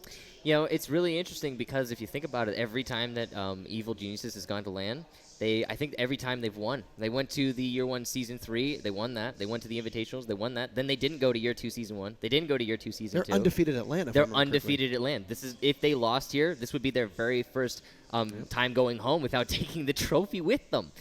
And that's a weird thing to think about. Now, we're not calling it too early. It's still 0-2 in favor of ENCE. There's plenty of potential for Evil Geniuses to come back, especially on Border. Like, we're talking about Border here, ladies and gentlemen. And there's some shakes that they have to do. And it's hard scary to gain momentum as well because of this situation. Like, we've now had 2 consecutive rehosts in 2 rounds. That is going to mean that if you're ENCE, that could blunt your momentum quite easily. It also allows Evil Genius times. They were fired up. Yeah, they were ready to go. But Evil Genius might have time to actually recover now. It is going to be an exceptional show of fortitude if ENCE can maintain the headspace they have and keep up the positivity and keep winning, because you are trying to break the shackles that have confined ENCE, so to speak, to the first round of the playoffs, because they're snake bitten. They cannot seem to get over whatever it is, whatever curse is on them. So, yeah, on that note, Evil Genius is undefeated at LAN, and ENCE has never won a single LAN, but they've been to all of them. So there's a very distinct contrast between these two teams. And again, it's the story of both of these teams are the story that you want to be successful. You're looking at EG, you're like, yeah, I want EG to win because they haven't been into LAN in a long time and they really deserve it and they've been putting in the work. Now they're Evil Geniuses, the biggest org in the game, indisputably. Yep. And versus ENCE, the team that they come every time and you're just like, yeah, no, they need a win. They've been here so many times, they have to be able to progress. This is the one. Right. So no matter what you do here, the community is going to be like, no.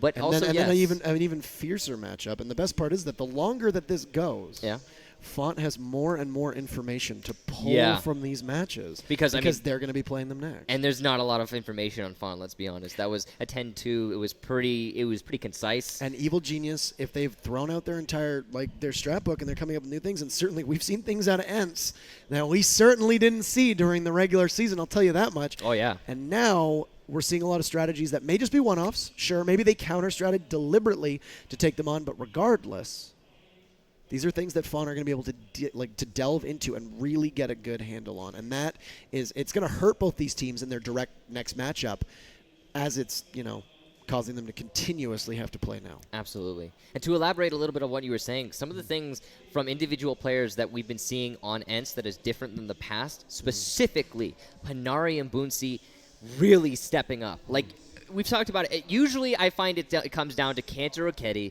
and Shate. Panari sometimes steps in a little bit here and there, but Boonsey is not the sort of player that you see often be the one to stand out from the crowd. Right. He's a support player. He puts in his work, but he's not the fragger. And he's been doing tremendous work. Panari's been doing tremendous work. Kanto, Shate, all of them, they have been doing what is necessary to win the rounds against a team such as Evil Geniuses. Right. And that's very awesome to see. We've never seen that from ENCE before. All that said, we are going to be getting back into the match. Luckily, it is still going to be 0-2 in favor of ENCE, and we are going to be on Border. Again, this is the third map of this series. It's make it or break it here for both these teams. If Evil Genius fails to win this round, then I think you think it's over? I don't think it's over. I think it's too soon to call. Evil Genius could totally come back from it, but I think from a 3-0 deficit, it'll be so very hard. And going up against ENCE, the ENCE we're seeing right now, I wouldn't say typically I would not say going up against ENCE because that I don't know. But going up against this ENCE, these players right now, I don't think they can recover from that deficit. This is an ENCE playing revitalized. Absolutely. They are playing better than they played all season long. They're playing better than I've seen them play in the previous 2 playoffs. And we've said that about them before, but never at LAN. This is the first time it's ever been the case at LAN that they have been revitalized, playing the game that we all know they're capable of playing. And I think it could bring them all the way through. I agree. We'll see what happens. It is still 0-2. We are going to be doing a ventilation defense here from ENCE. They are going to try and stall from above for as long as possible. This is, of course, they have to go to this site because they've locked upstairs. They were successful in Armory. The good thing if you are EG is that you can go anywhere you want. Yep. Next time around, but you have your work cut out for you regardless. Like I said, traditionally EG fares better on defense. It did not look like that was the case last round one bit, so now it's going to be incumbent on them to prove that they are just as formidable on offense. They'll start by breaking up that wall in detention and push inside of security, or customs rather. And you can see NVK will go in from above in roughly the same location at the moment, currently alone. Kanto patrols just inside of security. He's going to take a gratuitous amount of health out of Canadian and almost get even more than that. But Canadian able to scamper off and lick his wounds. Evil Geniuses have control over the east stairs. They're also starting to assert it over the top floor as a whole. They're going to have to deal with Shate, Wilkie, and Kanto Raketti, but they're all the way relegated to the far end of the bomb site. Wilkie going to get a kill onto Canadian. Was not expecting that. That was from above. He got it onto the Canadian as he went towards the window. That's very important, through the floor of CCTV, that tiny little hole. Excuse me, not far of the far end of the bomb site, but rather far end of the building over by the west. That's the only place ENCE has any roamers, so there's not a lot of position to try and explode onto these pushing attackers. Lots of barbed wire will await them no matter what avenue they try to go in, and they have not been successful enough at flushing anybody out from above, and now EG is going to scramble. You've got your IGL who's down and will be giving you guidance, but other than that, ENCE is currently in great shape to greet any push they might have. Now, NVK will do some battle from above. Young will get us to a 4v4 as the moment that wall blows, Pulse will push. And down he goes, and that is the Thermite getting an excellent kill. As the challenges continue out, Shate playing with fire. Young going to be the one with the Akai, but he will successfully douse that flame. Young being eliminated. BC with the refrag, using a frag onto Boonsey. That's a very important kill, but Shate has been freed up to rotate around to the side. BC going to try and challenge us. He will win the fight. I did not expect that. And now ENCE, they're the ones in a bad spot, but they still have a player upstairs who can deny the plant if he's prompted. He will be unsuccessful though, as MVK finishes him off now. 1 versus 3. Kanto Raketti versus NVK. BC Necrox, the plant is going down. 40 seconds. He's got to make the push. Deny this plant. He will get the glass. However, the diffuser is down. He's got to stall things out. Gonna play this slow.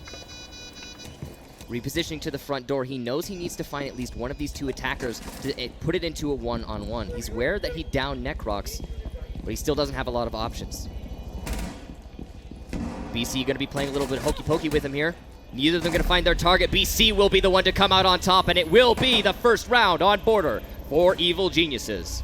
That was important. Not just important by numbers, but also important by spirits. Ooh, So that was nasty. What a snap. that was absolutely incredible, and BC got 2 of them in a row as well, and it looks like we may need Another rehost? another rehost. That's So unfortunate. So it looks like... I hope they're getting used to seeing us. Yeah, it looks like BC's computer has some issues. Now, just to, it's worth noting, it's not BC's fault, it's just a computer. We are at a LAN right now, so that's not his issue. But we will be going for a rehost. It's going to be 1-2 still.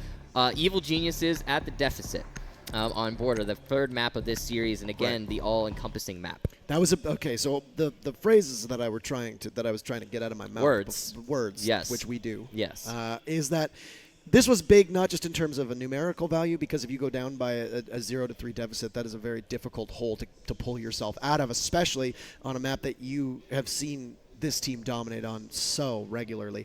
But the bigger reason is that it's more of a mental game. You need to be able to prove that you can hang. Now, if I'm Evil Genius, I'm coming in thinking, oh, I'm going to 2-0 them. You know ENCE's previous history at LANs. You know that they're chronic underperformers. You know that they could come in and that ENCE might have some issues, and you think, all right, bring it on. Let's beat them. Let's beat them and move on. Let's show our prowess. There have been almost no teams in North America that provided a significant challenge to Evil Genius except that one matchup against Most Wanted. Now, one map. And it was one map that they put up a significant challenge on. Oregon might have been able to go other way, but I mean, that's delving into hypotheticals. So, but because of that, you see ENCE and you think they're vulnerable. They don't have a great record on LAN. We're undefeated at LAN. We're the reigning world champions. Let's take the fight to Penta. Let's take the fight to Black Dragons, to Font, to any other teams that they might come across, to Infamy, to Mantis, to ENCE, whomever. Yes. But because of this, you now find yourselves at a deficit on the map that you are probably most comfortable on. That's a mental game.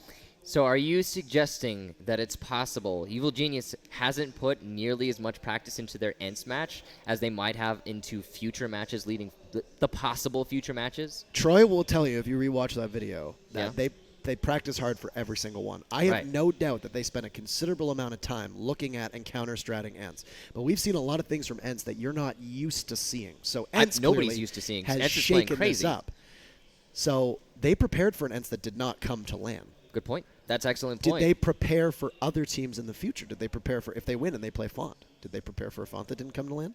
What if they play the winner of Penta versus whomever? So now we are going to work on fixing BC's PC. He's going to get a nice upgrade. In the meantime, we are going to go to a break. So we'll be back in just a couple minutes. Sit tight. Go hug your family. Say hello to your friends and family. Stretch your legs. We'll be back in a couple minutes.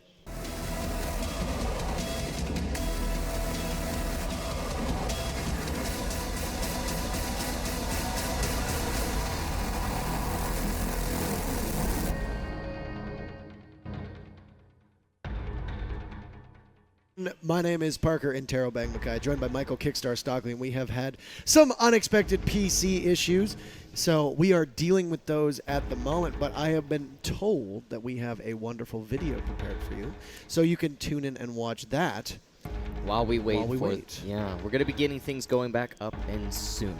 Hopefully soon. Hopefully soon. Hopefully soon. So we appreciate that all of you have battled with us throughout the day for these delays. None of these, of course, were anticipated nor expected. So we are endlessly appreciative of the fact that you have stuck with us. It has been a very interesting day. I would certainly say that. Interesting's a word for it. Yeah, let's do a quick recap, though, of the last maps that we saw played in this series. We saw first Oregon, and ENCE managed to take that away 5-3. Then we saw Clubhouse, and we saw, I think kind of surprising to me, we saw Evil Geniuses take that away 5-3. I was expecting ENCE to be able to win on Clubhouse. I thought that would be their map. And now we're on Border, a map that is notorious for being EG's preferred Stomping map overall. It's their stomping grounds, right? It's the map that you say you don't bring this team to Border. Right. And EG is the one at the deficit right now. They're 1-2 in favor of ENCE, and that is very scary. Again, like this is EG's. They've been away for a while, so they're only just starting to come back, and there's a lot of expectations riding on them. They have the weight of not only carrying our hardest or our biggest organization in Rainbow Six Siege on left shoulder, and a lot of the hopes and dreams of North America on the right shoulder. So it's big stakes for them. And I don't want anybody to think that we're discrediting Infamy there, but they have probably the most frightening team that is currently here in Sao Paulo, and Black Dragons, which is going to be a monumental task for them to be able to get over it. It has nothing to do with Infamy. It's just like if you're going against Penta, I put Black Dragons on a very similar level. So if EG falls, then if you're a North American fan, you are pinning all of your hopes and dreams on Infamy. And that's a lot of pressure for a team that by and large they have not been to land before. I think, for the most part, this is their first land. There's going to be a lot of experience. Easily, I think is the only one that has been to land Easily before. He's been to a lot, actually. Yes. He's been around the block. But for the most part, still first land. They got a lot of experience they have to work out, and as a team, it's the first land. So, Black Dragons, again, Black Dragons, from most people that I've talked to, Black Dragons is scary right now. Yes, that's what I've heard as well. They've been practicing extremely fiercely, and they are the Brazilian team in Brazil that lives not that far from this studio that we're at right now. A couple kilometers, I was told. Yeah, so they just kind of hop into a car, they drive on over, or they can walk if they really want to, get a nice leisurely breeze. Anyway, they get here very quickly, and we will be starting soon, ladies and gentlemen. I apologize for delay. No video. No video. We're going to be starting soon. Apologize for that. But yeah, they're just getting all the players in the lobby right now. But yes, Black Dragons, they are the closest in terms of proximity to this land. And because of that, they got to be feeling close to home. They got to feel their mentality's got to be super fierce. And Infamy has a lot to go up against. However, in this map and match, we have ENCE versus EG, which I would say is in the first bracket of the quarterfinals. I would say this is probably the closest match that we're going to have. So I'm going to hold firm to the belief that EG is better on defense in Border than they are on attack. They just won a round on attack at Border. Now, if they can iron out the kinks that we saw earlier on, they're going to go on to defense. And ideally, if they win that, then they are now on a much better position than they were before. They'll be tied up at 2 apiece.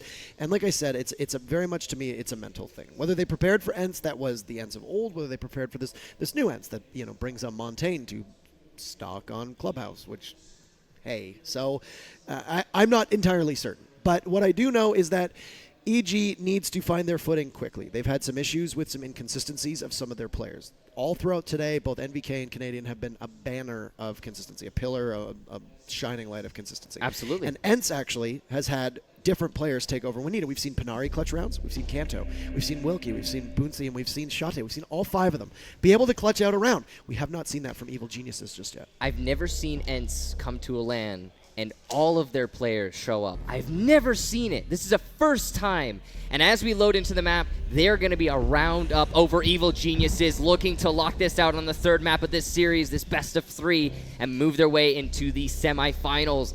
And if they have that continuation of everybody, Kantoriketti, Boonsey, Shate, Panari, Wilkie, everybody showing up, I think they're going to take it.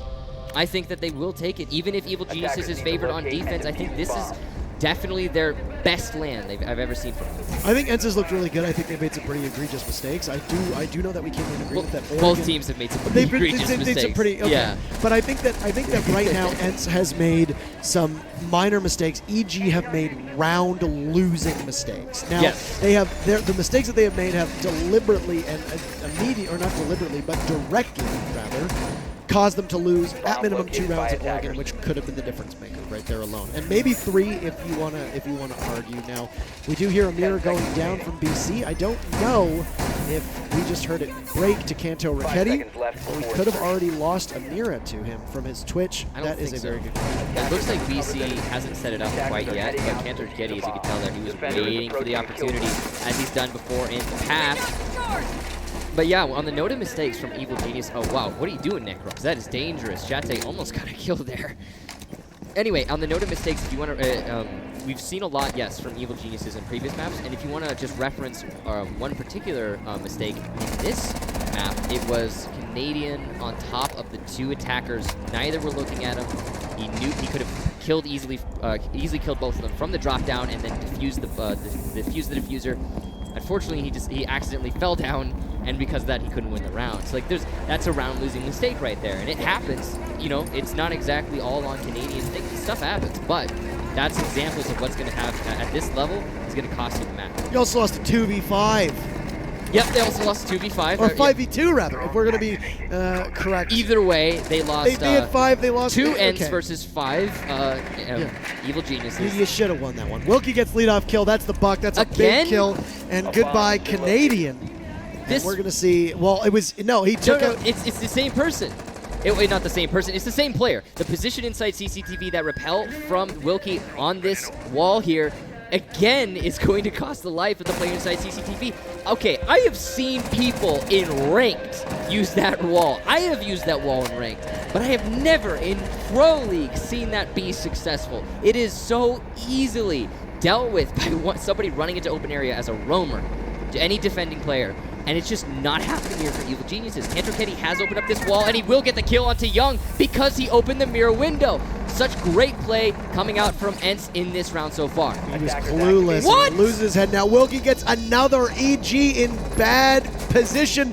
But take a look at this. They also have the diffuser down amidst the chaos and the frenzy. NVK hops over, but down goes Necrox. It's a man against the world. And with exactly 1 HP, NVK is going to try to get around this Claymore.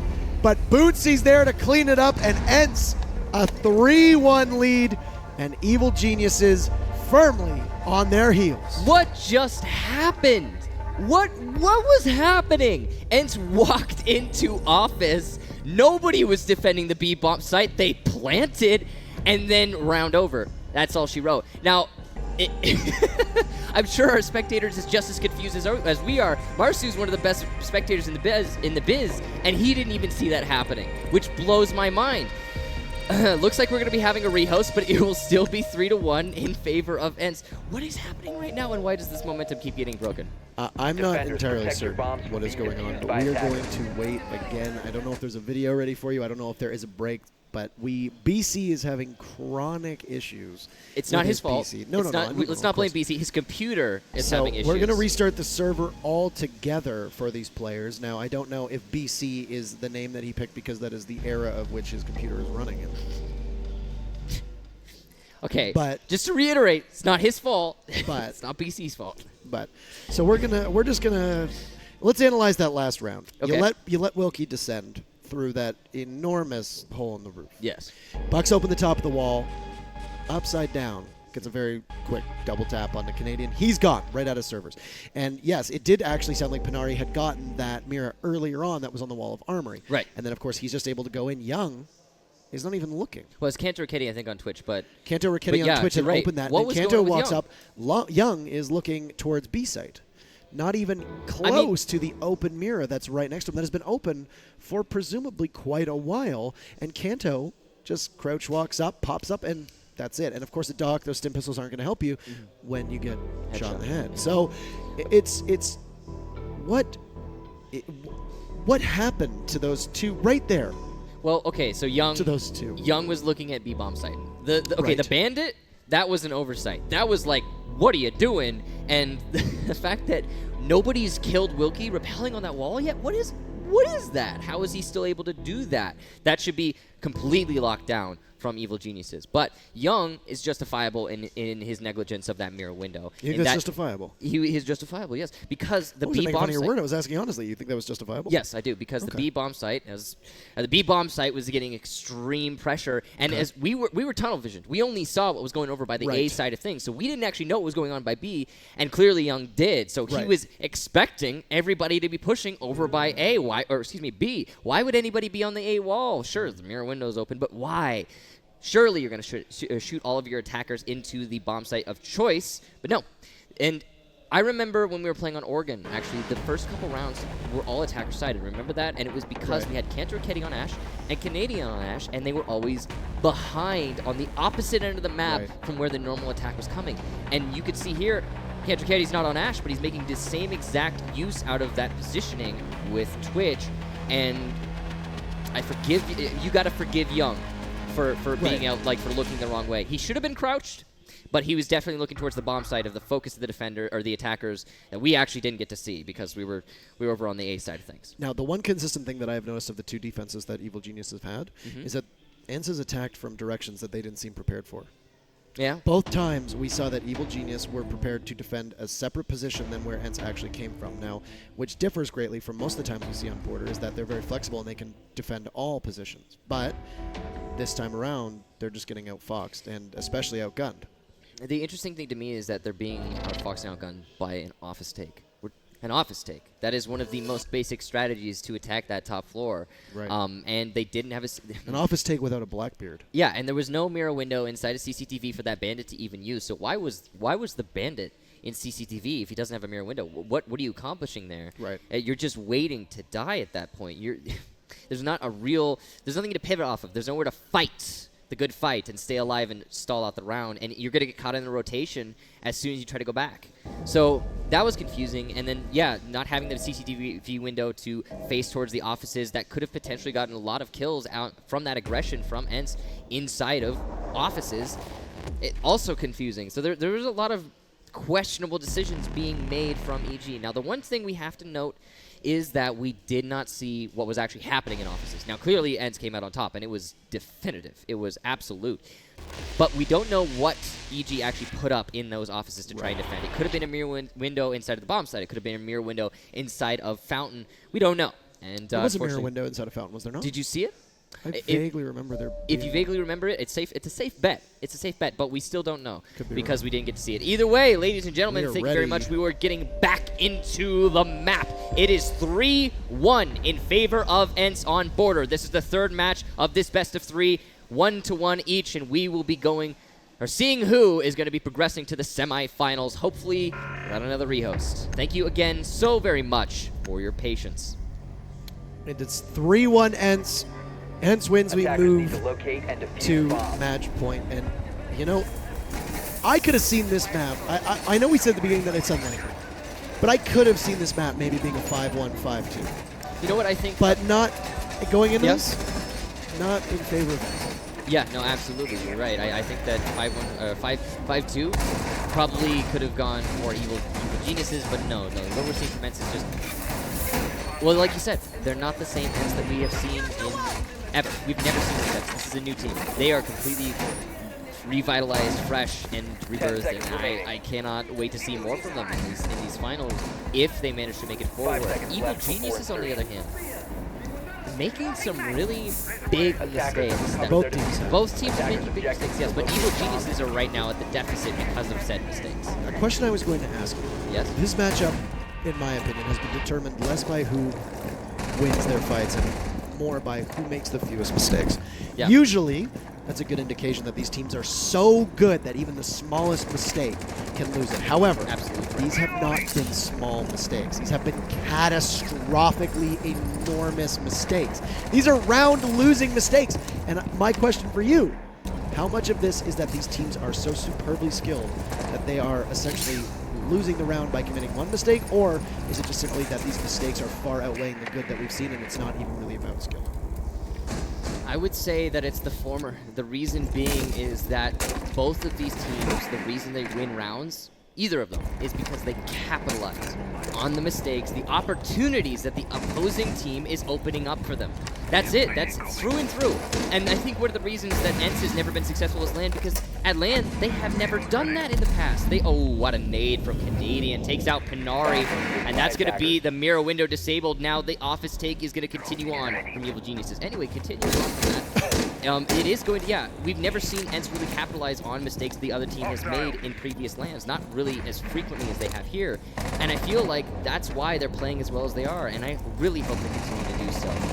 Evil Geniuses have a player inside, or actually have to contest a player inside a CCTV. They have down Kenter and Ketty, although they might not be aware of this, as it looks like, nope, they will finally finish him off. Good kill from Canadian. So Canadian right now leading the charge with 2 incredibly valuable picks, and you can see that it is paying dividends. 5v3, they have been able to do this in just over half of the time. So keeping pace with the defense, at the same time, finding themselves needing to move the site very quickly.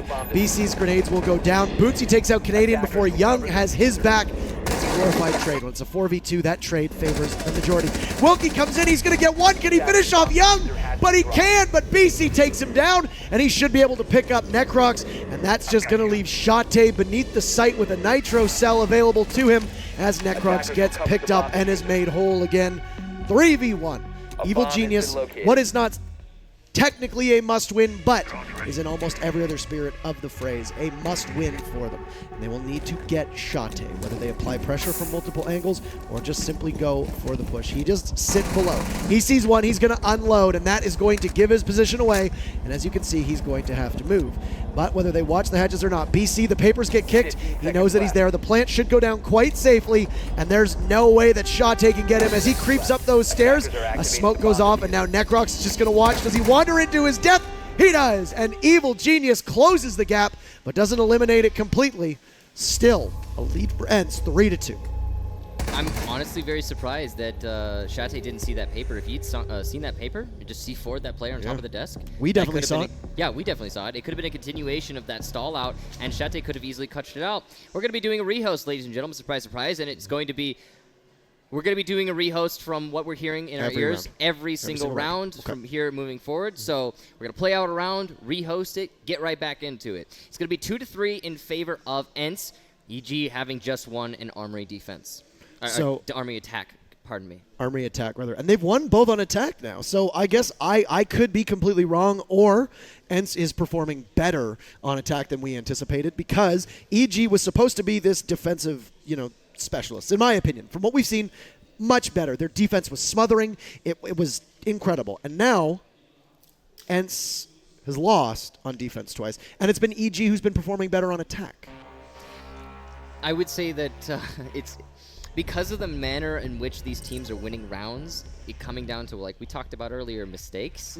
I don't think it really comes down to, are you attacking? Are you defending? I think it's just, what did you mess up this round? Right. Like, for example, Pinari, he got taken out by a nade, 30 seconds into that last round? That's a lot of power that's just doesn't exist anymore for your defense. Kanto died down below as well, so you saw almost nothing from that Ella as well. And then Wilkie came from behind. He got one kill, but he downed one person, couldn't secure it. So an effective double kill nullified because of a lack of pushing, I guess, getting one more bullet into a person.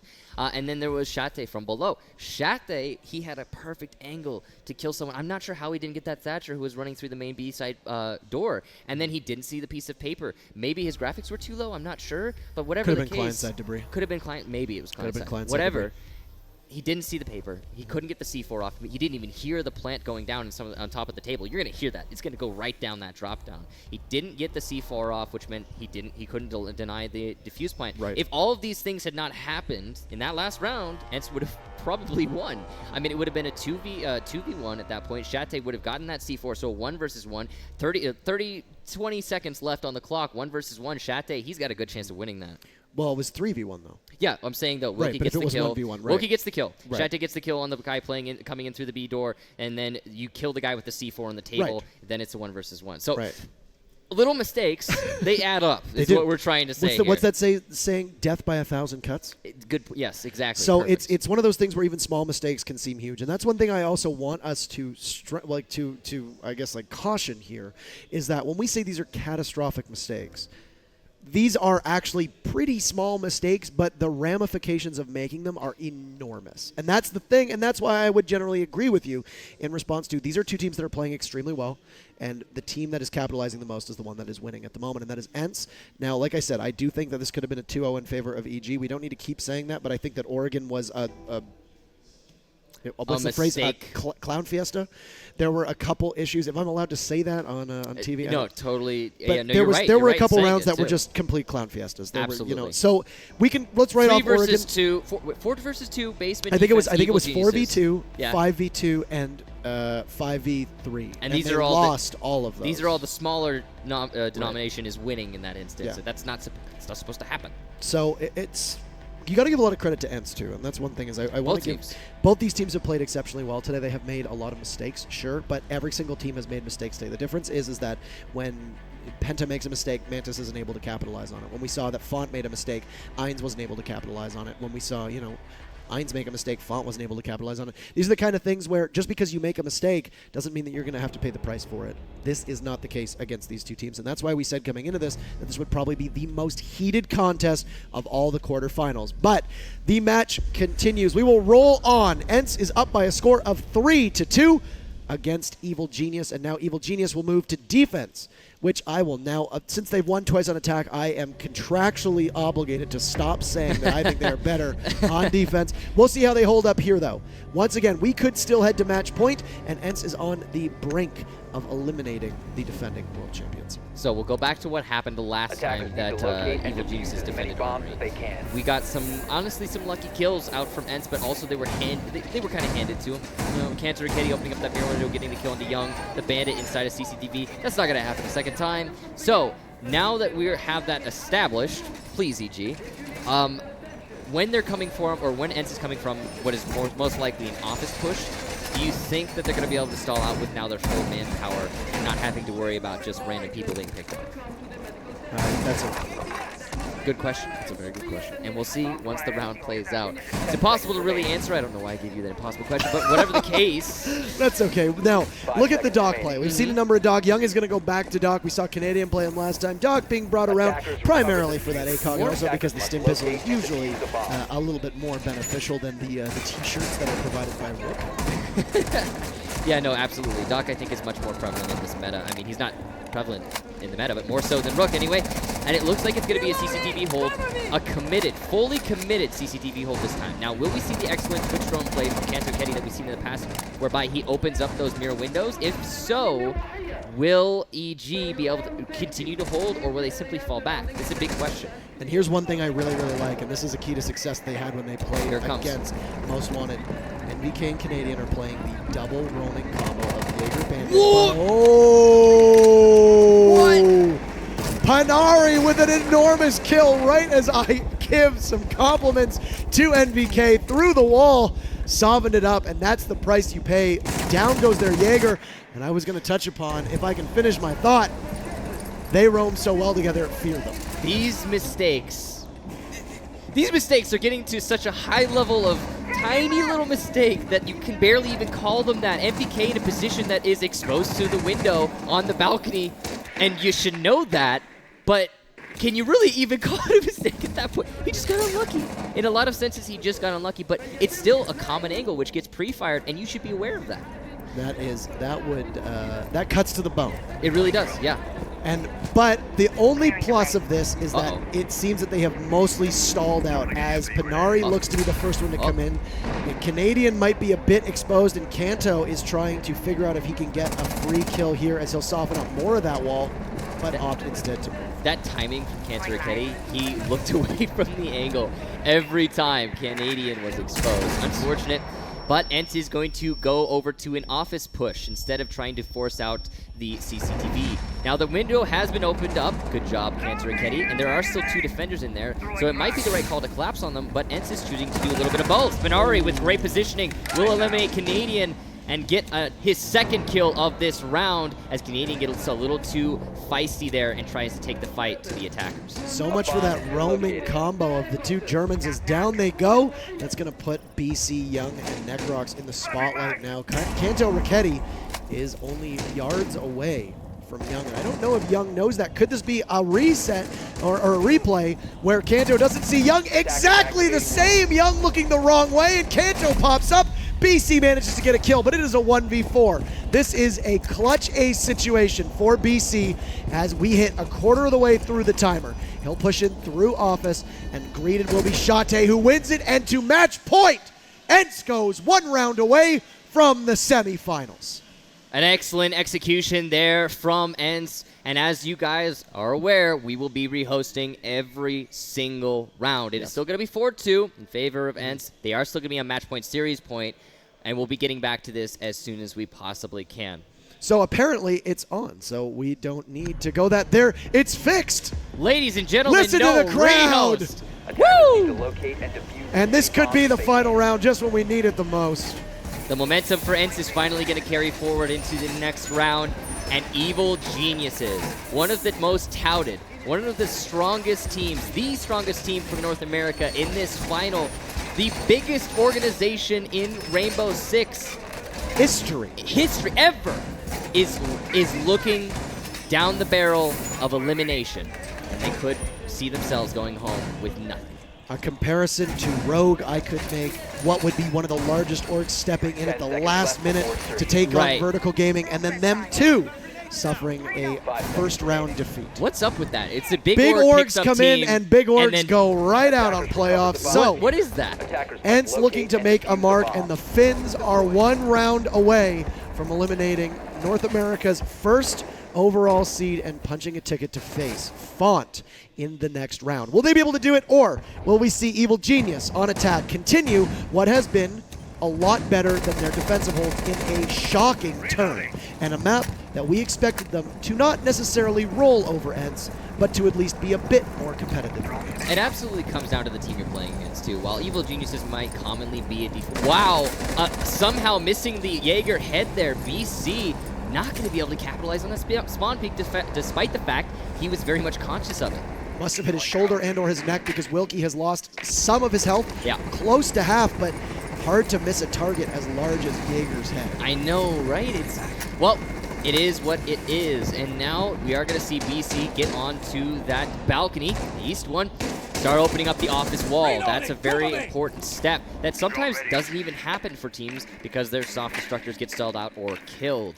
Now, you can tell here, ENCE has, for the most part, forfeited office control, but they do have a mirror window inside of Fountain, and that's going to be the majority of their holding here against this very much office and east stairs stacked EG push. Not sure if this is a wise use to put that many bodies in there. All it's going to take, we saw Wilkie almost capable of doing it last time when he rushed out, almost got a triple kill. Yeah. The only one that was able to save them, if I remember correctly, was Young, or no, it was BC, if I remember, who stepped up and managed to pick up Necrox. And you can see Panari now, they're going to throw some smokes in, and that will be trouble as he tries to stop the push. A Thatcher grenade should go in, and he's going to be pushed out, but a big kill from Necrox. He steps up to the plate, and now Kanto Raketti eliminates Young. That's your thermite down. Not as crucial if you're not going with an armory hold, but Necrox a second kill as Kanto falls, and we have 60 seconds left, and we are on match point, series point. Shate hold up inside of office, and only one body in archives at the moment. Canadian looking to prime a grenade to try to flush out Boonsy. and it's going to get off, but it doesn't get him in time. The smoke, hold up against the wall in Archives. He's just going to... BC's going to be the first one to greet him, and he's going to throw out a toxic bag, but before it can go off, BC gets the spray down, and Shate eliminates Canadian. A 2v3 in favor at the moment of Evil Geniuses. The C4 goes off, BC falls through the hatch, Shate under fire, Wilkie rushes into his defense, but Necroc's another big kill, and it's all up to Wilkie, who sustains some damage, but BC jumps in, and the two support players closing out the round, still on match point. You We can are see 4 here, to though, 3. Evil Geniuses exasperated, really pushing themselves to the limit. And I have to say, great performance there from Necrox. He basically did everything in that round. He pushed all of the lanes for his team and gave all of the control that they really needed. And that's Necrox for you. He always steps up when Evil Geniuses, previously known as Continuum, needs him the most. I remember him year 1, Season 3 finals against Playing Ducks, I believe. It was a round they were not supposed to win on bank, 5-5. It was the match point, series point, and Necrox came from behind to flank the defuse plant and managed to kill the people who were trying to hold it down.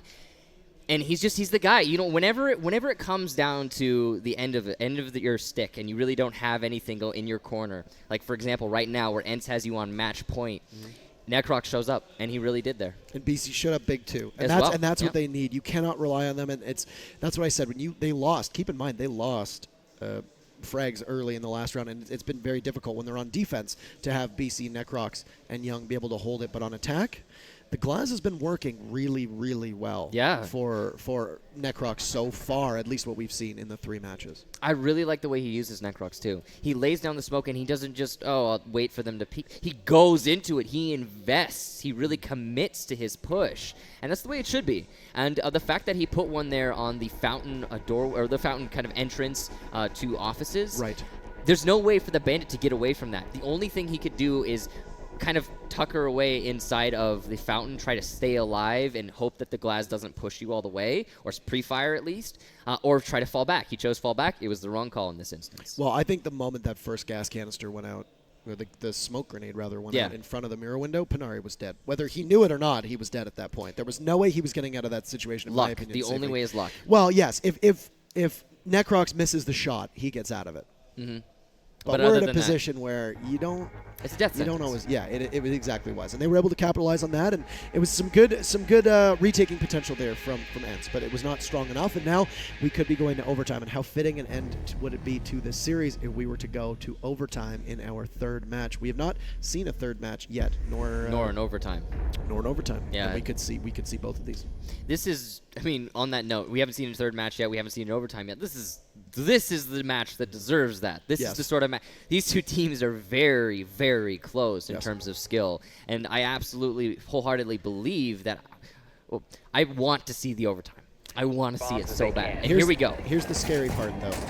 Evil Genius has not won on defense, so what are they doing? They're defending Customs, which is a little bit of a deviation, but in my opinion, Customs, I think, is probably one of the most easily defended bomb sites on this map. I really feel like if you execute this hold correctly, and there are many intricacies that you have to have right to get this bomb site down, then it's a sure win.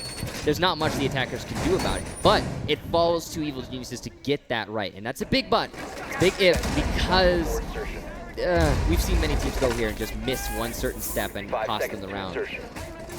We will be getting, I think, everything for the most part here from Evil Geniuses. They got the castle barricade facing towards the archives. They've got themselves set up with the mirror window facing the west balcony. They have the holes in the fort down into B. Or actually, wait, they don't have all of the holes in CCTV yet. Not yet. That's very important. They need to get that. They're also playing on the far side. Well, they're playing in offices with this castle. That's very dangerous. Usually, that's the sort of part that you will ignore.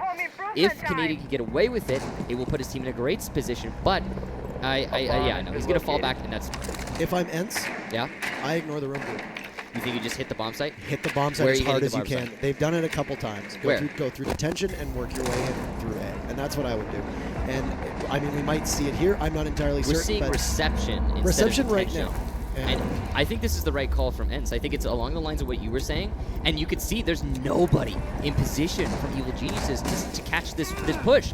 Now, there is a Bandit, Young, who will be hearing these Thatchers going off, and it'll give away the push as a whole. But still, there's nobody in position to actually kill these players who are aggressive. And you can see now Wilkie patrolling just inside of that main lobby. It is a slow push. They are all crab walking their way towards the objective.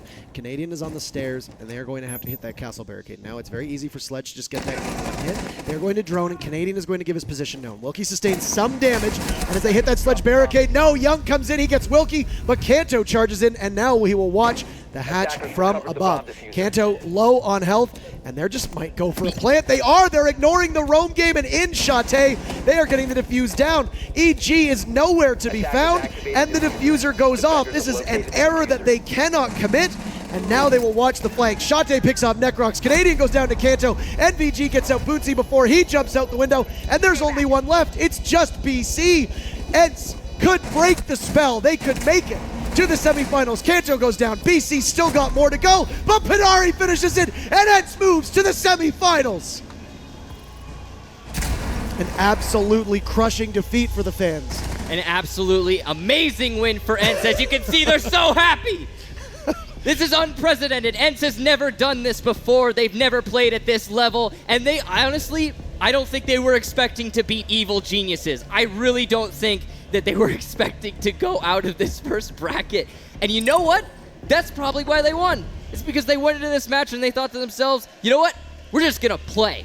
Screw it. We don't care.